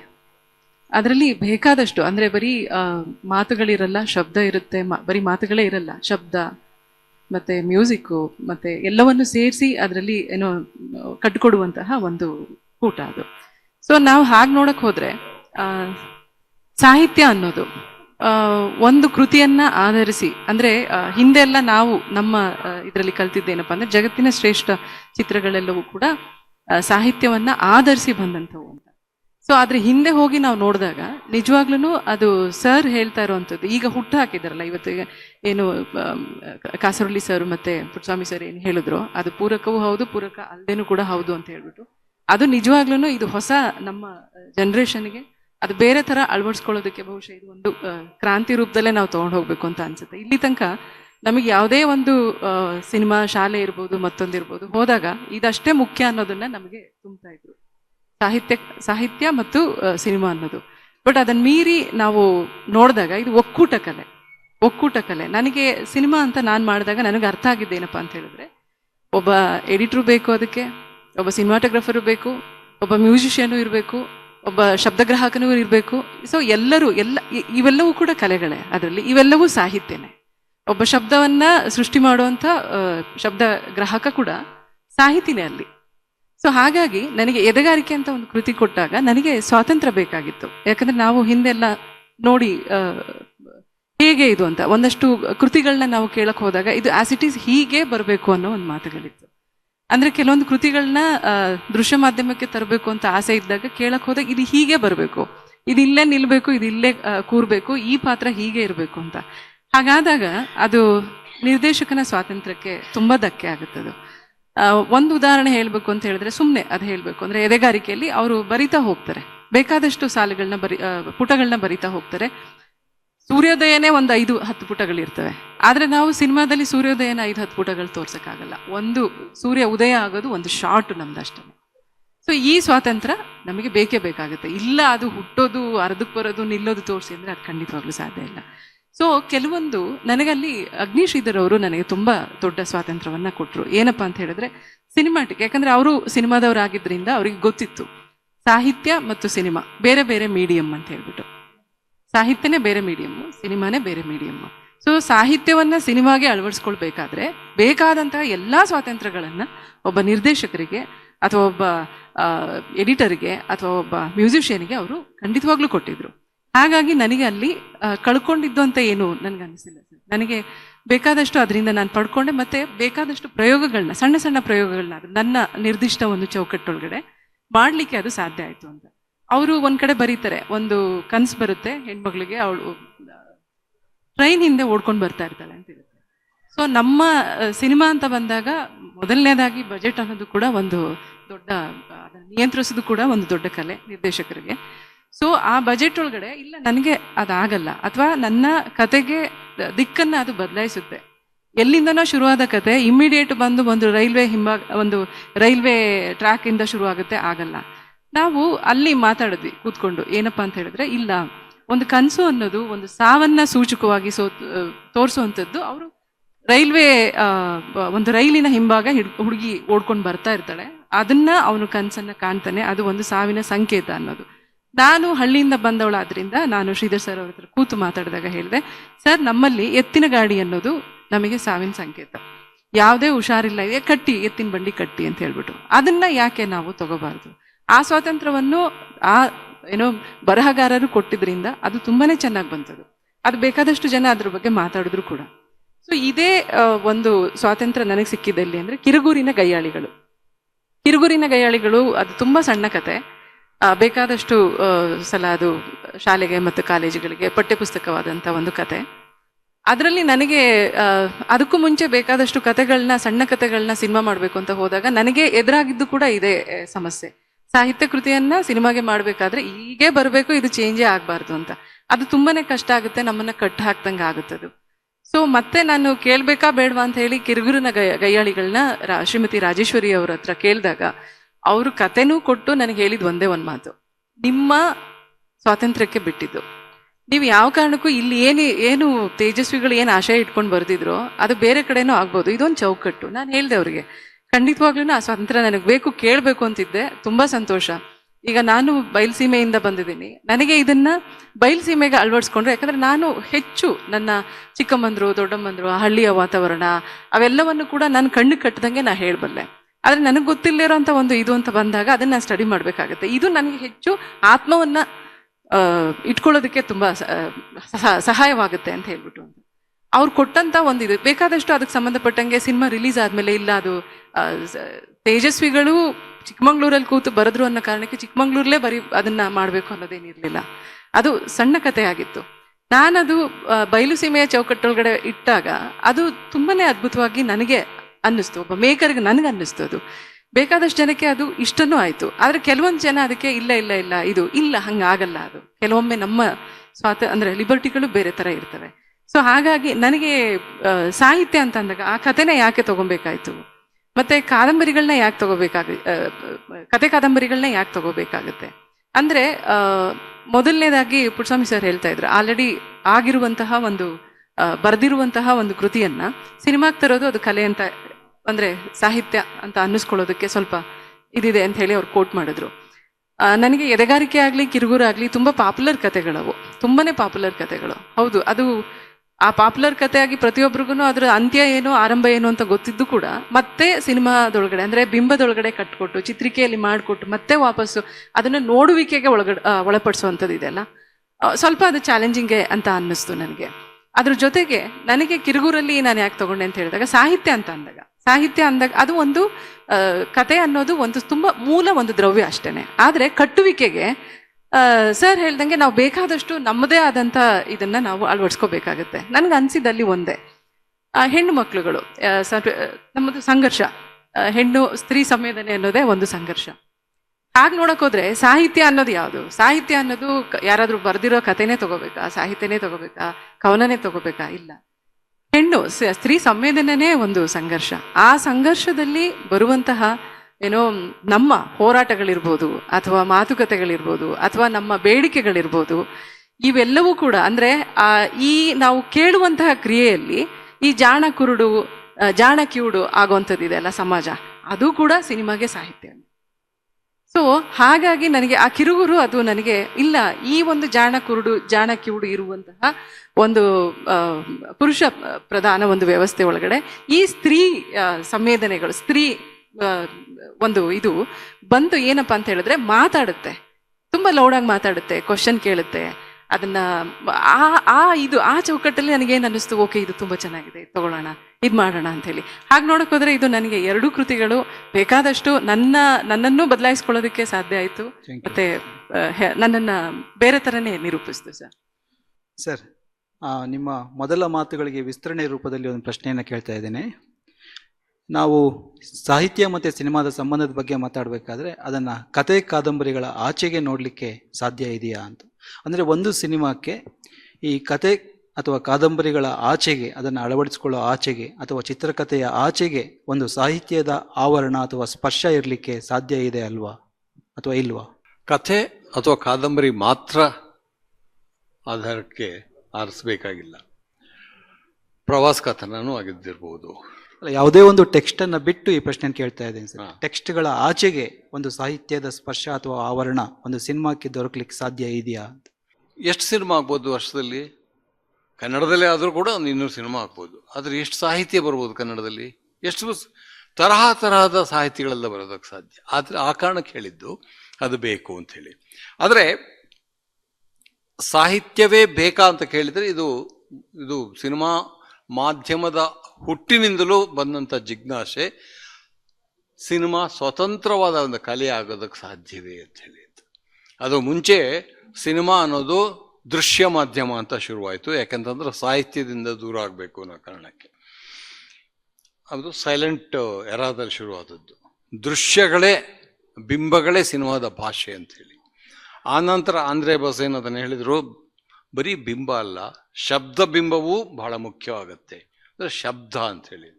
ಇವತ್ತು ಅವೆರಡನ್ನೂ ನೆಗೆಟ್ ಮಾಡಿ ಡೆಲ್ಯೂಸ್ ಏನು ಹೇಳ್ತಾನೆ ಅಂತಂದರೆ, ಟೈಮ್ ಅನ್ನೋದಿದೆಯಲ್ಲ ಅದು ಸಿನಿಮಾದ ಮೂಲವಾದ ಇದು ಅಂತ, ಮಾಧ್ಯಮ ಅಂತ.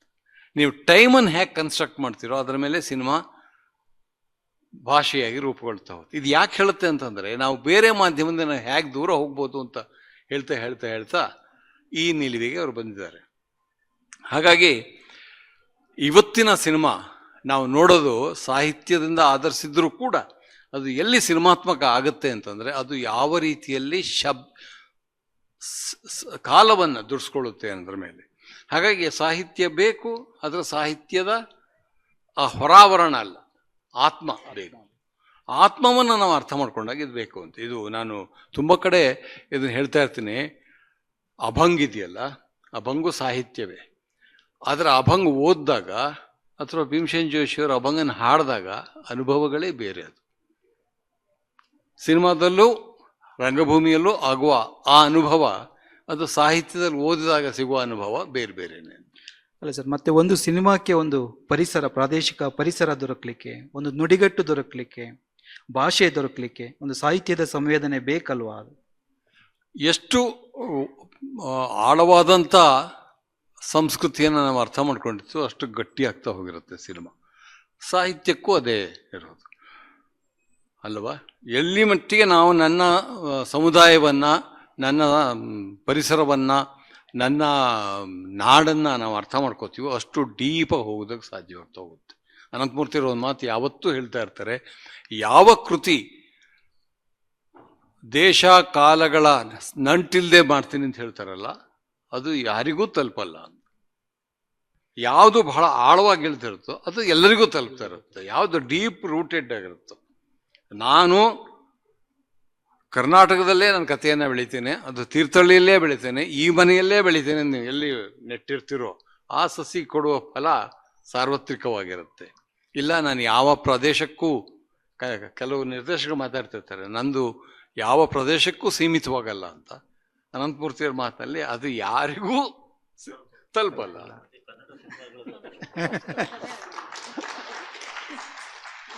ಸುಮನ್, ಮತ್ತೊಂದು ಪ್ರಶ್ನೆಯನ್ನು ಈ ಪ್ರಶ್ನೆಯ ವಿಸ್ತರಣೆಯಾಗಿ ನಿಮಗೆ ಕೇಳಲಿಕ್ಕೆ ಬಯಸ್ತೇನೆ.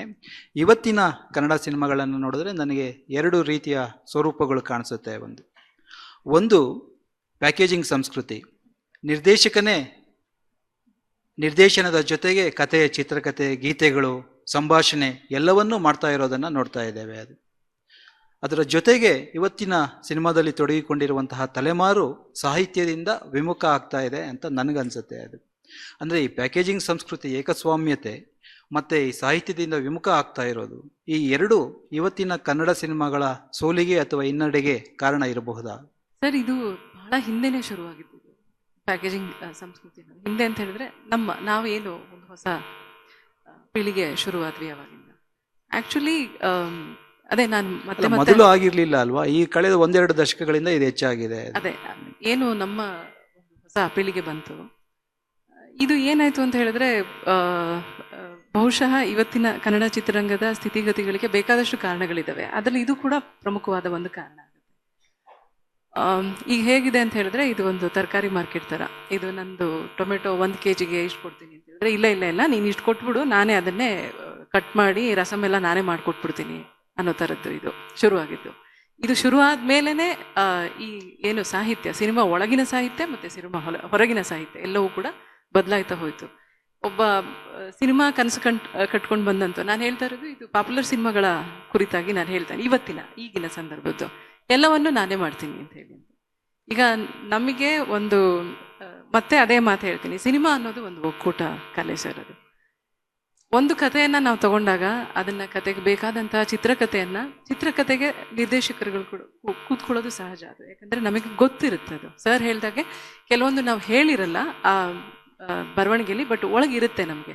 ಆದರೆ ಈ ಥರ ಅಂಶಗಳು ಬರ್ತವೆ. ಅದಕ್ಕೆ ಸಂಗೀತ ಇರ್ಬೋದು, ಅಥವಾ ಹಾಡುಗಳಿರ್ಬೋದು, ಅಥವಾ ಒಂದು ಹೆಣ್ಣು ಮತ್ತು ಗಂಡು ನಡುವಿನ ಏನು ಸಂವೇದನೆಗಳಿರ್ಬೋದು, ಇವೆಲ್ಲವನ್ನು ಕೂಡ ಅದು ಕೂಡ ಸಾಹಿತ್ಯನೇ. ಹೆಣ್ಣು ಗಂಡಿನ ಸಂವೇದನೆನ ಸಿನಿಮಾದಲ್ಲಿ ನಾವು ಹೇಗೆ ಹೇಳ್ತೀವಿ, ಹೇಗೆ ವ್ಯಕ್ತಪಡಿಸ್ತೀವಿ. ಇವತ್ತು ನಾವು ಸಿನಿಮಾಗಳು ತಗೊಂಡಾಗ ಸಿನಿಮಾದ ನಾಯಕಿ ಕೂಡ ಅದೇ ಮಾತಾಡ್ತಾಳೆ, ನಾಯಕನೂ ಅದೇ ಮಾತಾಡ್ತಾನೆ, ಇತರೆ ಪಾತ್ರಗಳು ಕೂಡ ಹಾಗೆ ಮಾತಾಡ್ತವೆ. ಅಂದರೆ ಒಟ್ರಾಸಲ್ಲಿ ಬಿಗಿನಿಂಗ್ ಅಂತ ಹೇಳಿದ್ರೆ ಎಂಡ್ ತನಕನೂ ಎಲ್ಲ ಪಾತ್ರಗಳು ಹಾಗೆ ಮಾತಾಡ್ಕೊಂಡು ಹೋಗ್ತವೆ. ಬಟ್ ಅದಲ್ವಲ್ಲ ಸರ್, ಅದಲ್ವಲ್ಲ. ಸೊ ಹಾಗಾಗಿ ಈಗ ಏನಾಗಿದೆ, ಇತ್ತೀಚೆಗೆ ಇನ್ನೂ ಅದು ಈಗ ನಾನು ಬೇಕಾದಷ್ಟು ಸುದ್ದಿಗಳನ್ನ ನೋಡಿದೆ. ಖಂಡಿತವಾಗ್ಲೂ ಅದೆಲ್ಲೋ ಒಂದು ಕಡೆ ಹೊಡೆತ ಆಯಿತು ಅಂತ ಅನಿಸುತ್ತೆ. ಯಾಕಂದರೆ ಸಿನಿಮಾ ಮುಖ್ಯವಾಗಿ ಇದಕ್ಕೆ ಕಾರಣ ಯಾರಾಗ್ತಾರೆ ಅಂತ ಹೇಳಿದ್ರೆ, ಮುಂಚೆ ಸಿನಿಮಾವನ್ನು ನಿರ್ಮಾಣ ಮಾಡ್ತಾ ಇದ್ದಂಥ ವ್ಯಕ್ತಿಗಳು ಸಿನಿಮಾ ಬಗ್ಗೆ ಒಂದಷ್ಟು ಆಸಕ್ತಿಗಳು ಮತ್ತು ಅದ್ರ ಬಗ್ಗೆ ತಿಳ್ಕೊಂಡವರು ಬರ್ತಾಯಿದ್ರು ಅಂತ ನಾನು ಕೇಳ್ಪಟ್ಟಿದ್ದೀನಿ. ಬಟ್ ಆಮೇಲೆ ಏನಾಯಿತು, ಸಿನಿಮಾವನ್ನು ಒಂದು ಹವ್ಯಾಸವಾಗಿ ಬಂದಂಥವ್ರು ಇದ್ದಾರಲ್ಲ, ಆ ಹವ್ಯಾಸದವ್ರಿಗೆ ಈ ಪ್ಯಾಕೇಜು ತಗೊಳ್ಳೋದು ಸಿನಿಮಾ ಮಾಡೋರಿಗೆ ತುಂಬ ಅನುಕೂಲ ಆಗೋಯ್ತು ಅಂತ ನನ್ನ ಅನಿಸಿಕೆ. ನಮ್ಮಲ್ಲಿ ನಮ್ಮ ಸಿನಿಮಾ ಮೇಕರ್ಸು ನಾವು ಹೇಗಿದ್ದೀವೋ ಹಾಗೆಯೇ ನಿರ್ಮಾಪಕರುಗಳು ಕೂಡ ಸಿನಿಮಾವನ್ನು ಅರಿತುಕೊಂಡಂಥವ್ರು ಬಂದಂತಾಗ ಬೇಕಾದಷ್ಟು ಒಳ್ಳೆ ಸಿನಿಮಾಗಳು ಕೂಡ ಆಗಿದೆ. ಒಟ್ಟಾರೆ ಗುಣಮಟ್ಟದ ಮೇಲೆ ಪರಿಣಾಮ ಬೀರ್ತಾ ಇದೆ. ಸರ್, ನನಗೊಂದು ಕುತೂಹಲ ಇದೆ. ಈ ಸಿನಿಮಾ ಮತ್ತು ಸಾಹಿತ್ಯದ ಸಂಬಂಧದ ತೀವ್ರತೆಯನ್ನು ನಾವು ಗುರುತಿಸೋದು ಕನ್ನಡ ಸಿನಿಮಾದ ಮಟ್ಟಿಗೆ ಅದು ಹೊಸ ಅಲೆಯ ಕಾಲಘಟ್ಟದಲ್ಲಿ ಅದು ಅನೇಕ ಸಾಹಿತಿಗಳು ಸಿನಿಮಾದ ಜೊತೆ ನೇರವಾಗಿ ಗುರುತಿಸಿಕೊಂಡಂತಹ ಸಂದರ್ಭ ಅದು 70-80ರ ದಶಕ. ಅದು ಅದೇ ಸಂದರ್ಭಕ್ಕೆ ಅದು ಕನ್ನಡ ಸಿನಿಮಾದ ಉತ್ಕರ್ಷದ ಕಾಲ ಅಂತ ನಾವು ಹೇಳ್ತೇವಲ್ಲ, ಅದು ಒಂದು ರೀತಿಯ ಕನ್ನಡ ಸಾಹಿತ್ಯ ಸಿನಿಮಾದ ಮೇಲೆ ನಡೆಸಲಿಕ್ಕೆ ಒಂದು ಸವಾರಿಯನ್ನು ನಡೆಸಲಿಕ್ಕೆ ಆರಂಭ ಮಾಡಿದ ಒಂದು ಪ್ರಕ್ರಿಯೆ ಕೂಡ ಹೌದಲ್ವಾ ಅದು. ಅಂದರೆ ಸಿನಿಮಾವನ್ನು ಸಾಹಿತ್ಯಕ್ಕೆ ಒಗ್ಗಿಸಿಕೊಳ್ಳಲಿಕ್ಕೆ ಕೆಲವರು ಪ್ರಯತ್ನ ಪಟ್ಟರು. ಅದು ಆ ಕಾರಣಕ್ಕೆ ಕೂಡ ಈ ಸಾಹಿತ್ಯದ ಬಗೆಗಿನ ಅವರ್ಷನ್ ಶುರು ಆಯ್ತಾ ಸಿನಿಮಾದವರಿಗೆ? ಅದು ಅಲ್ಲ, ನಂತರದಲ್ಲಿ ಆ ಬೆಳವಣಿಗೆ ಕಾಣಿಸ್ತಲ್ವಾ, ಅದು ಸಾಹಿತ್ಯ ಅಗತ್ಯ ಅಲ್ಲ ಅಂತ. ಇಲ್ಲ, ನೀವು ಹೇಳಿದ್ದು ಕೇಳಿಸ್ತೇನೆ ಸ್ವಲ್ಪ ಮಟ್ಟಿಗೆ ಸತ್ಯ. ಸಾಹಿತ್ಯ ಮತ್ತು ಸಿನಿಮಾದ ನಂಟು ಕೇವಲ ಹೊಸಾಲೆ ಸಿನಿಮಾಗಳು ಬಂದಾಗ ಅದು ವ್ಯಾಪಕವಾಯಿತು, ಹೆಚ್ಚು ತೀವ್ರ ವೇಗ ಪಡ್ಕೊಳ್ತು. ಆದರೆ ಕನ್ನಡದ ಮೊದಲನೇ ನಾವು ಕಾದಂಬರಿಯನ್ನೇ ಬರೀ ಸಾಹಿತ್ಯ ಅಂತ ತಿಳ್ಕೊಂಡ್ರೆ ಅದು ಕರುಣೆಯ ಕುಟುಂಬದ ಕಣ್ಣು ಚಿತ್ರದಿಂದ 62ರಿಂದ ಈ ಸಾಹಿತ್ಯದ ನಂಟು ಆರಂಭ. ಸತಿಸುಲೋಚನದಿಂದನೂ ಸತಿಸುಲೋಚನ ರಂಗಪಟ್ಟಿಗಳ ಮೂಲಕನೇ ನಮ್ಮ ಸಿನಿಮಾಗಳು ಬಂದಿದ್ದು. ಅದನ್ನು ಎಷ್ಟರ ಮಟ್ಟಿಗೆ ಅಂತ ಅಂದರೆ ಸಂಭಾಷಣೆ ಮತ್ತು ಹಾಡುಗಳನ್ನ ಸಂಪೂರ್ಣವಾಗಿ ರಂಗಪಟ್ಟಿದಲ್ಲಿ ಏನಿದ್ವು ಅವುಗಳನ್ನೇ ಅಳವಡಿಸ್ಕೊಳ್ತಾ ಇದ್ರು. 1934ರಿಂದ 1954ರವರೆಗೆ ಸುಮಾರು 19 ಚಿತ್ರಗಳಲ್ಲಿ 15 ಚಿತ್ರಗಳು ರಂಗಭೂಮಿಯಲ್ಲಿ ಏನು ಪ್ರಯೋಗಗೊಂಡಿದ್ವು ಅವುಗಳನ್ನೇ ಅವರು ಸಿನಿಮಾ ಮಾಡಿದರು. ಹಾಗಾಗಿ ಸಾಹಿತ್ಯದ ನಂಟು ಆರಂಭದಿಂದಲೂ ಇದೆ. ಮತ್ತು ನಮಗೆ ಬಹಳ ಮುಖ್ಯವಾಗಿ ಯಾಕೆ ಸಾಹಿತ್ಯ ಮುಖ್ಯ ಆಗ್ತದೆ ಅಂತ ಅಂದರೆ ಅವು ಕಥೆ ಹೇಳ್ತವೆ ಅಂತ. ಮತ್ತು ಸಿನಿಮಾದ ನಮ್ಮ ಪಾಪ್ಯುಲರ್ ಗ್ರಹಿಕೆ ಏನಂತಾರೆ, ಒಂದು ಜನಪ್ರಿಯ ಗ್ರಹಿಕೆ ಸಿನಿಮಾ ಕತೆ ಹೇಳಬೇಕು. ಜೊತೆಗೆ ಇನ್ನೂ ಒಂದು ಬಹಳ ಪಾಪ್ಯುಲರ್ ಗ್ರಹಿಕೆ ಇದೆ, ಸಿನಿಮಾ ಸಂದೇಶ ನೀಡಬೇಕು. ಸೊ ಸಿನಿಮಾ ಒಬ್ಬ ಮಠಾಧಿಪತಿಯಾಗಿಯೂ ಒಬ್ಬ ಸಾಹಿತಿಯಾಗಿಯೂ ಈ ಎಲ್ಲ ಕೆಲಸಗಳನ್ನ ಮಾಡಬೇಕು ಅಂತ ಜನ ನಿರೀಕ್ಷಿಸ್ತಾರೆ. ಆ ನಿರೀಕ್ಷೆಯಿಂದನೇ ಸಿನಿಮಾ ವಿಜುವಲ್ ಫಿಲಾಸಫಿಯಿಂದ ವಂಚಿತವಾಯಿತು ಅಂತ ನನಗೆ ಅನಿಸುತ್ತೆ. ಅಂದರೆ ನಾನು ಕಮರ್ಷಿಯಲ್ ಸಿನಿಮಾಗಳು ಬಗ್ಗೆ ಮಾತ್ರ ಹೇಳ್ತಾ ಇಲ್ಲ, ಒಂದು ಕಲೆಯಾಗಿ ಸಿನಿಮಾ ಅರಳಿರೋದು ಕುರಿತು ಮಾತ್ರ ನನ್ನ ಮಾತುಗಳನ್ನ ಸೀಮಿತ ಮಾಡೋದಕ್ಕೆ ಪ್ರಯತ್ನ ಪಡ್ತೀನಿ. ನೀವು ಹೇಳಿದಾಗೆ 1970ರಲ್ಲಿ ಸಂಸ್ಕಾರ ಬಂದ ನಂತರ ಮತ್ತೆ ಅದು ಸಕ್ಸಸ್ ಆದ ನಂತರ ಅಂತಾರಾಷ್ಟ್ರೀಯ ಮನ್ನಣೆ, ರಾಷ್ಟ್ರೀಯ ಅಂತಾರಾಷ್ಟ್ರೀಯ ಮನ್ನಣೆ ಪಡೆದ ನಂತರ ಈ ನವ್ಯ ಕಾಲ ಬಹಳ ಜೋರಿತ್ತು. ಮತ್ತು ಹೊಸ ಹೊಸ ಪ್ರಯೋಗಗಳು ನಡೀತಾ ಇದ್ವು. ಹವ್ಯಾಸಿ ರಂಗಭೂಮಿ ಬಹಳ ದೊಡ್ಡ ಆಕರ್ಷಣೆಯ ಇದಾಗಿತ್ತು. ವೃತ್ತಿ ರಂಗಭೂಮಿ ಹಿಂದಕ್ಕೆ ಸರಿದಿತ್ತು. ಜೊತೆಗೆ ಜನಪರ ಚಳುವಳಿಗಳು ಹುಟ್ಟು ಪಡೆದಿದ್ವು. ಮತ್ತು ಹೊಸ ಹೊಸ ಬಗೆಯ ಜನಪರ ಕಾನೂನುಗಳು ಕರ್ನಾಟಕದಲ್ಲಿ ಜಾರಿ ಆಗ್ತಾ ಇದ್ವು. ಹೊಸ ಸಂವೇದನೆಯ ಜನ ಹೆಚ್ಚು ವೋಕಲ್ ಆಗೋದಕ್ಕೆ ಪ್ರಾರಂಭ ಆಗಿದ್ರು. ಅದರೆಲ್ಲ ಒಟ್ಟು ಫಲಿತನೇ ಈ ರೀತಿಯ ಪ್ರಯೋಗಗಳಿಗೆ ಸಾಧ್ಯ ಆಯಿತು. ರಾಜಕೀಯದಲ್ಲೂ ಕೂಡ ಹೊಸ ಬಗೆಯ ಚಿಂತನೆಗಳು, ಮಾರ್ಕ್ಸ್ವಾದ ಇತ್ತು, ಲೋಹಿಯಾವಾದದ ಚಿಂತನೆಗಳಿತ್ತು, ದಲಿತ ಸಂಘರ್ಷ ಸಮಿತಿ ಆರಂಭ ಆಗಿತ್ತು. ಬಸವಲಿಂಗಪ್ಪನವರು ಬಹಳ ದೊಡ್ಡ ಧ್ವನಿಯಲ್ಲಿ ತಮ್ಮ ಪ್ರತಿಭಟನೆಯನ್ನು ದಾಖಲು ಮಾಡಿದರು. ಒಂದು ಹೊಸ ಬಗೆಯ ಧ್ವನಿ ಸಿಕ್ತು. ಈ ಎಲ್ಲ ಧ್ವನಿಯಲ್ಲೂ ಸಿನಿಮಾದ ಮೇಲೆ ಆಯಿತು ಅಂತ ನನಗನ್ಸುತ್ತೆ. ಆವಾಗ ಮಾಮೂಲಿಯಾದಾಗೆ ಸಾಹಿತ್ಯದಲ್ಲಿ ಈಗಾಗಲೇ ಸಿದ್ಧವಾಗಿರುವ ಕೆಲವು ವಸ್ತುಗಳನ್ನ ಆರಿಸ್ಕೊಂಡು ಲಿಟ್ರೇಚರ್ನ ಸಿನಿಮಾಗೆ ಅಳವಡಿಸೋದಕ್ಕೆ ಶುರು ಮಾಡಿದರು. ನೀವು ಹೇಳಿದಾಗೆ 70ರ ದಶಕದಲ್ಲಿ ಭಾಳ ಸಮೃದ್ಧಿಯಾಗಿ ಹೊಸ ಅಲೆ ಮತ್ತು ಕಮರ್ಷಿಯಲ್ ಸಿನಿಮಾ ಎರಡರಲ್ಲೂ ದೊಡ್ಡ ಸಕ್ಸಸ್ಸು ನಮ್ಮ ಕನ್ನಡ ಚಿತ್ರರಂಗ ಕಾಣ್ತು. ಆದರೆ ಅದು ಕೇವಲ ಕಥೆಯಿಂದ ಅಥವಾ ಲಿಟ್ರೇಚರ್ನಿಂದ ಆದ ಸಕ್ಸಸ್ ಅಂತ ನನಗೆ ಅನಿಸಿಲ್ಲ. ಯಾಕೆಂತಂದರೆ ನೀವು ಬಂಗಾರದ ಮನುಷ್ಯ, ಭೂತಯ್ಯನ ಮಗಯ್ಯು, ಪುಟ್ಟಣ್ಣವರ ಬೆಳ್ಳಿ ಮೋಡ, ರಂಗನಾಯಕಿ ಗೆಜೆ ಪೂಜೆ ಇಂಥ ಸಿನಿಮಾಗಳನ್ನ ತಗೊಂಡ್ರು, ಎಮ್ ಆರ್ ವಿಠಲ್ ಅವರ ಸಿನಿಮಾ ತಗೊಂಡ್ರು, ಲಕ್ಷ್ಮೀನಾರಾಯಣ ಅವರ ಸಿನಿಮಾಗಳನ್ನ ತಗೊಂಡ್ರು, ಅಥವಾ ಇನ್ನೂ ಪಾಪ್ಯುಲರ್ ಆದ ದೊರೆ ಭಗವಾನ್ ಅವರ ಸಿನಿಮಾಗಳನ್ನ ತಗೊಂಡ್ರು ಕೂಡ ಅಲ್ಲಿ ಒಂದು ವಿಜುವಲ್ ಫಿಲಾಸಫಿನ ನೀವು ಖಂಡಿತವಾಗಿ ಕಾಣ್ತೀರಿ. ಅಲ್ಲಿ ಪದಗಳ ಹಂಗು ಭಾಳ ಕಡಿಮೆನೇ ಇದೆ. ಎಲ್ಲೋ ಒಂದಷ್ಟು ಪನ್ ಡೈಲಾಗ್ಸು ಮತ್ತು ಜನಗಳನ್ನ ಸ್ವಲ್ಪ ಸೆನ್ಸಿಟೈಸ್ ಮಾಡುವಂಥ ಕೆಲವು ಡೈಲಾಗ್ಸ್ಗಳನ್ನ ಬಿಟ್ಟರೆ, ಪುಟ್ಟಣ್ಣ ಮತ್ತು ಮುಖ್ಯವಾದ, ನಾನು ಕಮರ್ಷಿಯಲ್ ಸಿನಿಮಾ ಡೈರೆಕ್ಟರ್ಗಳು ಮಾಡ್ತೀವಿ, ಭಾಳ ಮುಖ್ಯವಾದ ಡೈರೆಕ್ಟರ್ಗಳು ವಿಜುವಲ್ಸ್ನ ಹೆಚ್ಚು ತೀವ್ರವಾಗಿ ಅನುಭವಿಸಿ ಅದರ ಮೂಲಕ ಕಥೆಯನ್ನು ಅಥವಾ ಅದರ ಮೂಲಕ ಒಂದು ಸಿನಿಮಾ ಹರಿವನ್ನು ಕಟ್ಟಲಿಕ್ಕೆ ಪ್ರಯತ್ನಪಟ್ಟರು. ಆ ಹೊಸ ಬಗೆಯ ಸಂವೇದನೆಯೂ ಕೂಡ ನಮ್ಮ ಕನ್ನಡ ಚಲನಚಿತ್ರರಂಗದ ಆ ಕಾಲಘಟ್ಟದ ಸಕ್ಸಸ್ಗೆ ಕಾರಣ ಅಂತ ನನಗೆ ಅನಿಸಿದೆ, ಪ್ರಬಲವಾಗಿ ಅನಿಸಿದೆ. ಆ ನಂತರ 85-86 ನಂತರ ಹೊಸ ಎಲೆ ಚಿತ್ರಗಳು ಕಡಿಮೆ ಆದವು.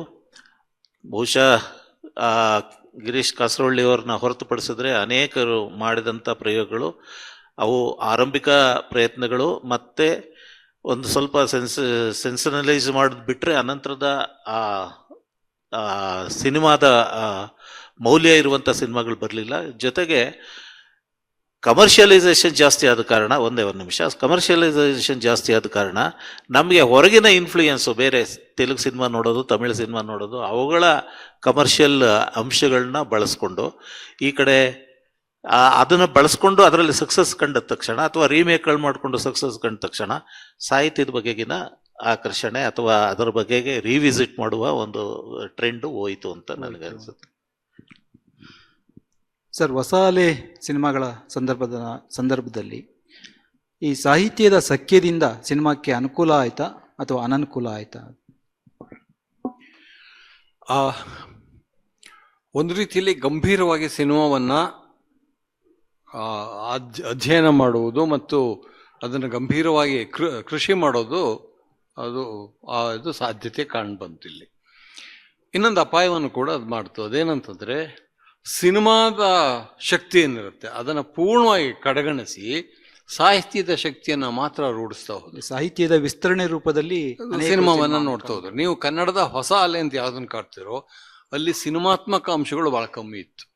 ಅದೇ ಲಕ್ಷ್ಮೀನಾರಾಯಣ ಅವ್ರ ಸಿನಿಮಾ ತಗೊಂಡ್ರೆ ಅದು ಹೆಚ್ಚು ಪ್ರೊಫೌಂಡ್ ಆಗಿತ್ತು.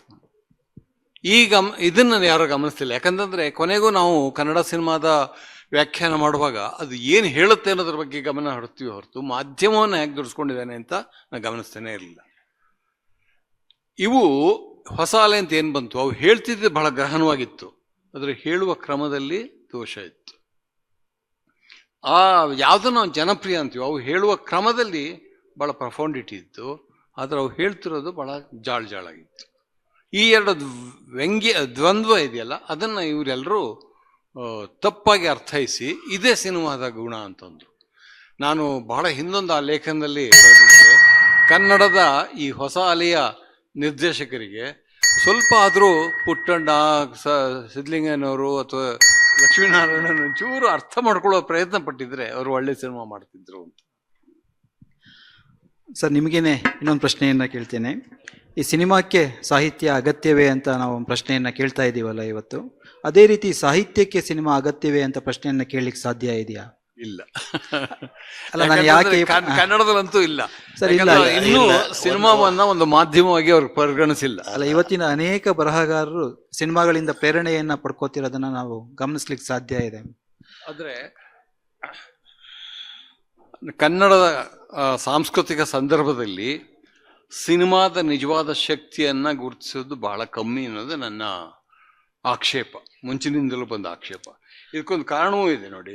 ನಾವು ಹಿಸ್ಟಾರಿಕಲ್ ಆಗಿ ನೋಡೋದಾದ್ರೆ ಸಿನಿಮಾದ ಇತಿಹಾಸವನ್ನು ನೋಡೋಣ. ಜಗತ್ತಿನ ಇತಿಹಾಸದಲ್ಲಿ ಸಿನಿಮಾವನ್ನು ಒಂದು ವಿಜುವಲ್ ಲ್ಯಾಂಗ್ವೇಜಿನ ಎಕ್ಸ್ಟೆನ್ಷನ್ ಆಗಿ ನೋಡಿದ್ರು, ಫೋಟೋಗ್ರಫಿ ಎಕ್ಸ್ಟೆನ್ಷನ್ ಆಗಿ ನೋಡಿದ್ರು, ಪೇಂಟಿಂಗಿನ ಎಕ್ಸ್ಟೆನ್ಷನ್ ಆಗಿ ನೋಡಿದ್ರು. ಕನ್ನಡದಲ್ಲಿ ಹಂಗಾಯ್ತಾ? ಇಲ್ಲ. ಭಾರತದಲ್ಲಿ ಏನಾಯ್ತು ಅಂತಂದ್ರೆ ಅವರು ರಂಗಭೂಮಿ ಎಕ್ಸ್ಟೆನ್ಷನ್ ಆಗಿ ನೋಡಿದ್ರು, ಪಾರ್ಸಿ ಥಿಯೇಟರ್ನ ಎಕ್ಸ್ಟೆನ್ಷನ್ ಆಗಿ ನೋಡಿದ್ರು. ಕನ್ನಡದಲ್ಲಿ ಹಂಗೆ ನೋಡಿದ್ರ? ಇಲ್ಲ. ಕನ್ನಡದಲ್ಲಿ ಹೊಸ ಅಲೆ ಬಂದ್ಮೇಲೆ ಏನಾಯ್ತು ಅಪಾಯ? ಅದು ಸಾಹಿತ್ಯದ ಎಕ್ಸ್ಟೆನ್ಷನ್ ಆಗಿ ನೋಡಿದ್ರೆ ಹೊರತು ಅದು ಸಿನಿಮಾ ದೃಶ್ಯ ಕಲೆಯ ಎಕ್ಸ್ಟೆನ್ಷನ್ ಆಗಬೇಕಿತ್ತು. ಹಾಗಾಗಿ ಇವರಿಗೆ ಹೇಳೋದು ಮುಖ್ಯವಾಗಿತ್ತೇ ಹೊರತು ಅದು ಮಾಧ್ಯಮದಲ್ಲಿ ಮಾಡಲೇ ಇಲ್ಲ. ಅದು ಇಲ್ಲಿಯ ದೊಡ್ಡ ದೋಷ. ಅಲ್ಲ, ಆದ್ರೆ ಇದಕ್ಕೊಂದು ಪೂರಕವಾಗಿ ಸಾಹಿತ್ಯ ಅಲ್ಲ ಸಿನಿಮಾ ಸಾಹಿತ್ಯವನ್ನು ಪ್ರಭಾವಿಸಿರೋದು ಇದೆ. ಅದು ಇಲ್ಲದೆ ಇರ್ಬೋದು, ಬಟ್ ವೆಸ್ಟಲ್ಲಿ ಅನೇಕ ಕಾದಂಬರಿಕಾರರು ಸಿನಿಮಾಗಾಗಿಯೇ ಸಿನಿಮಾ ಆಗ್ಲಿ ಅನ್ನೋ ಕಾರಣ ಆ ಫಾರ್ಮೆಟ್ ನಲ್ಲಿ ಕಾದಂಬರಿಗಳನ್ನ ಬರೆದು ಕನ್ನಡದಲ್ಲೂ ಆಗ್ತಾ ಇದೆ ಸರ್. ಕನ್ನಡದಲ್ಲಿ ಬಹುಶಃ ಅನೇಕರು ಹೇಳ್ಕೊತಾ ಇಲ್ಲ. ಅದು ಇತ್ತೀಚೆಗೆ ಅದೇ ಒಂದು ಟ್ರೆಂಡ್ ಆಗ್ತಿದೆ. ಟ್ರೆಂಡ್ ಅಲ್ಲ, ಕೆಲವು ಬಹಳ ಮಹತ್ವದ ಕೃತಿಗಳು ಕೂಡ ಸಿನಿಮಾದ ಕೆಲವು ಆಯಾಮಗಳನ್ನ ಇಟ್ಕೊಂಡು ಇಡಿಯಂಗಳನ್ನ ಇಟ್ಕೊಂಡು ಕಾದಂಬರಿ ಬರ್ತದ್ದಿದೆ. ಅದನ್ನು ಅಲ್ಲೆಗಳಿಯಕ್ಕಾಗಲ್ಲ. ಇಲ್ಲಿಯವರೆಗೆ ನಮ್ಮ ಮಾತುಗಳನ್ನ ಕೇಳಿಸಿಕೊಂಡಿದ್ದಕ್ಕಾಗಿ ಎಲ್ರಿಗೂ ಧನ್ಯವಾದಗಳು. ನಮಸ್ಕಾರ. Is literature inevitable for cinema? Kasaravalli sir ಒಂದು ಒಳ್ಳೆ ಮಾತು ಹೇಳಿದ್ರು. ಒಟ್ಟಾರೆಯಾಗಿ ಸಾಹಿತ್ಯದ ಓದು ಅಗತ್ಯ ಇದೆ ಸಾಹಿತ್ಯಕ್ಕಿಂತ ಹೆಚ್ಚಾಗಿ ಅಂತ. ಈ ಮಾತಿನೊಂದಿಗೆ 4 ಜನಕ್ಕೆ ಗಿರೀಶ್ ಕಾಸರವಳ್ಳಿ ಸರ್, ಕೆ ಪುಟ್ಟಸ್ವಾಮಿ ಅವರು, ಸುಮನಾ ಕಿತ್ತೂರವರು ಮತ್ತು ಈ ಸೆಷನ್ ನಡೆಸಿಕೊಟ್ಟಂತಹ ರಘುನಾಥ್ ಚಹಾ ಅವರಿಗೆ ಈ ವೇದಿಕೆಯ ಪರವಾಗಿ, ನಿಮ್ಮೆಲ್ಲರ ಪರವಾಗಿ ಹೃದಯಪೂರ್ವಕ ಧನ್ಯವಾದಗಳನ್ನು ಅರ್ಪಿಸ್ತೀವಿ ಸರ್. ಈ ಸೆಷನ್ನ ಪಾರ್ಟ್ನರ್ ಹರಿವು ಬುಕ್ಸ್ ಅವರಿಗೆ ಈ ವೇದಿಕೆಯ ಪರವಾಗಿ ಮತ್ತೊಮ್ಮೆ ಧನ್ಯವಾದಗಳನ್ನು ಅರ್ಪಿಸ್ತೀವಿ. Thanking the other partners for the day. Platinum partner Ramaya University, University of Applied Science. Golden partner ELSITA, ELSIA, Karnataka Tourism. Silver partner Pali Institute Kalaburgi, Prarthana World School. Associate partner MG Motors, Sapna Book House, SALT, Sheshadripuram Educational Trust, Kaveri Hospital, Selco, Siri, Kaveri Emporium. Our session partners Abharana, Alvas, Andolana, Ankita Pustaka, Bhavani Industries, Blossoms, Siddhalingeshwara Book Depot, Harivu Books, Kambada Kone, Polestar, Shraddhas, Tallurs, Tescom, Vidyarthi Bhavana and She SR. Our print media partners Prajavani, Deccan Herald, Mathrubhumi, Andhra Jyoti. Radio partners Big FM. Digital media partners South First and institutional partners Alvas Moodbidre, NMKRV and Surana Educational Institutions. Thank you.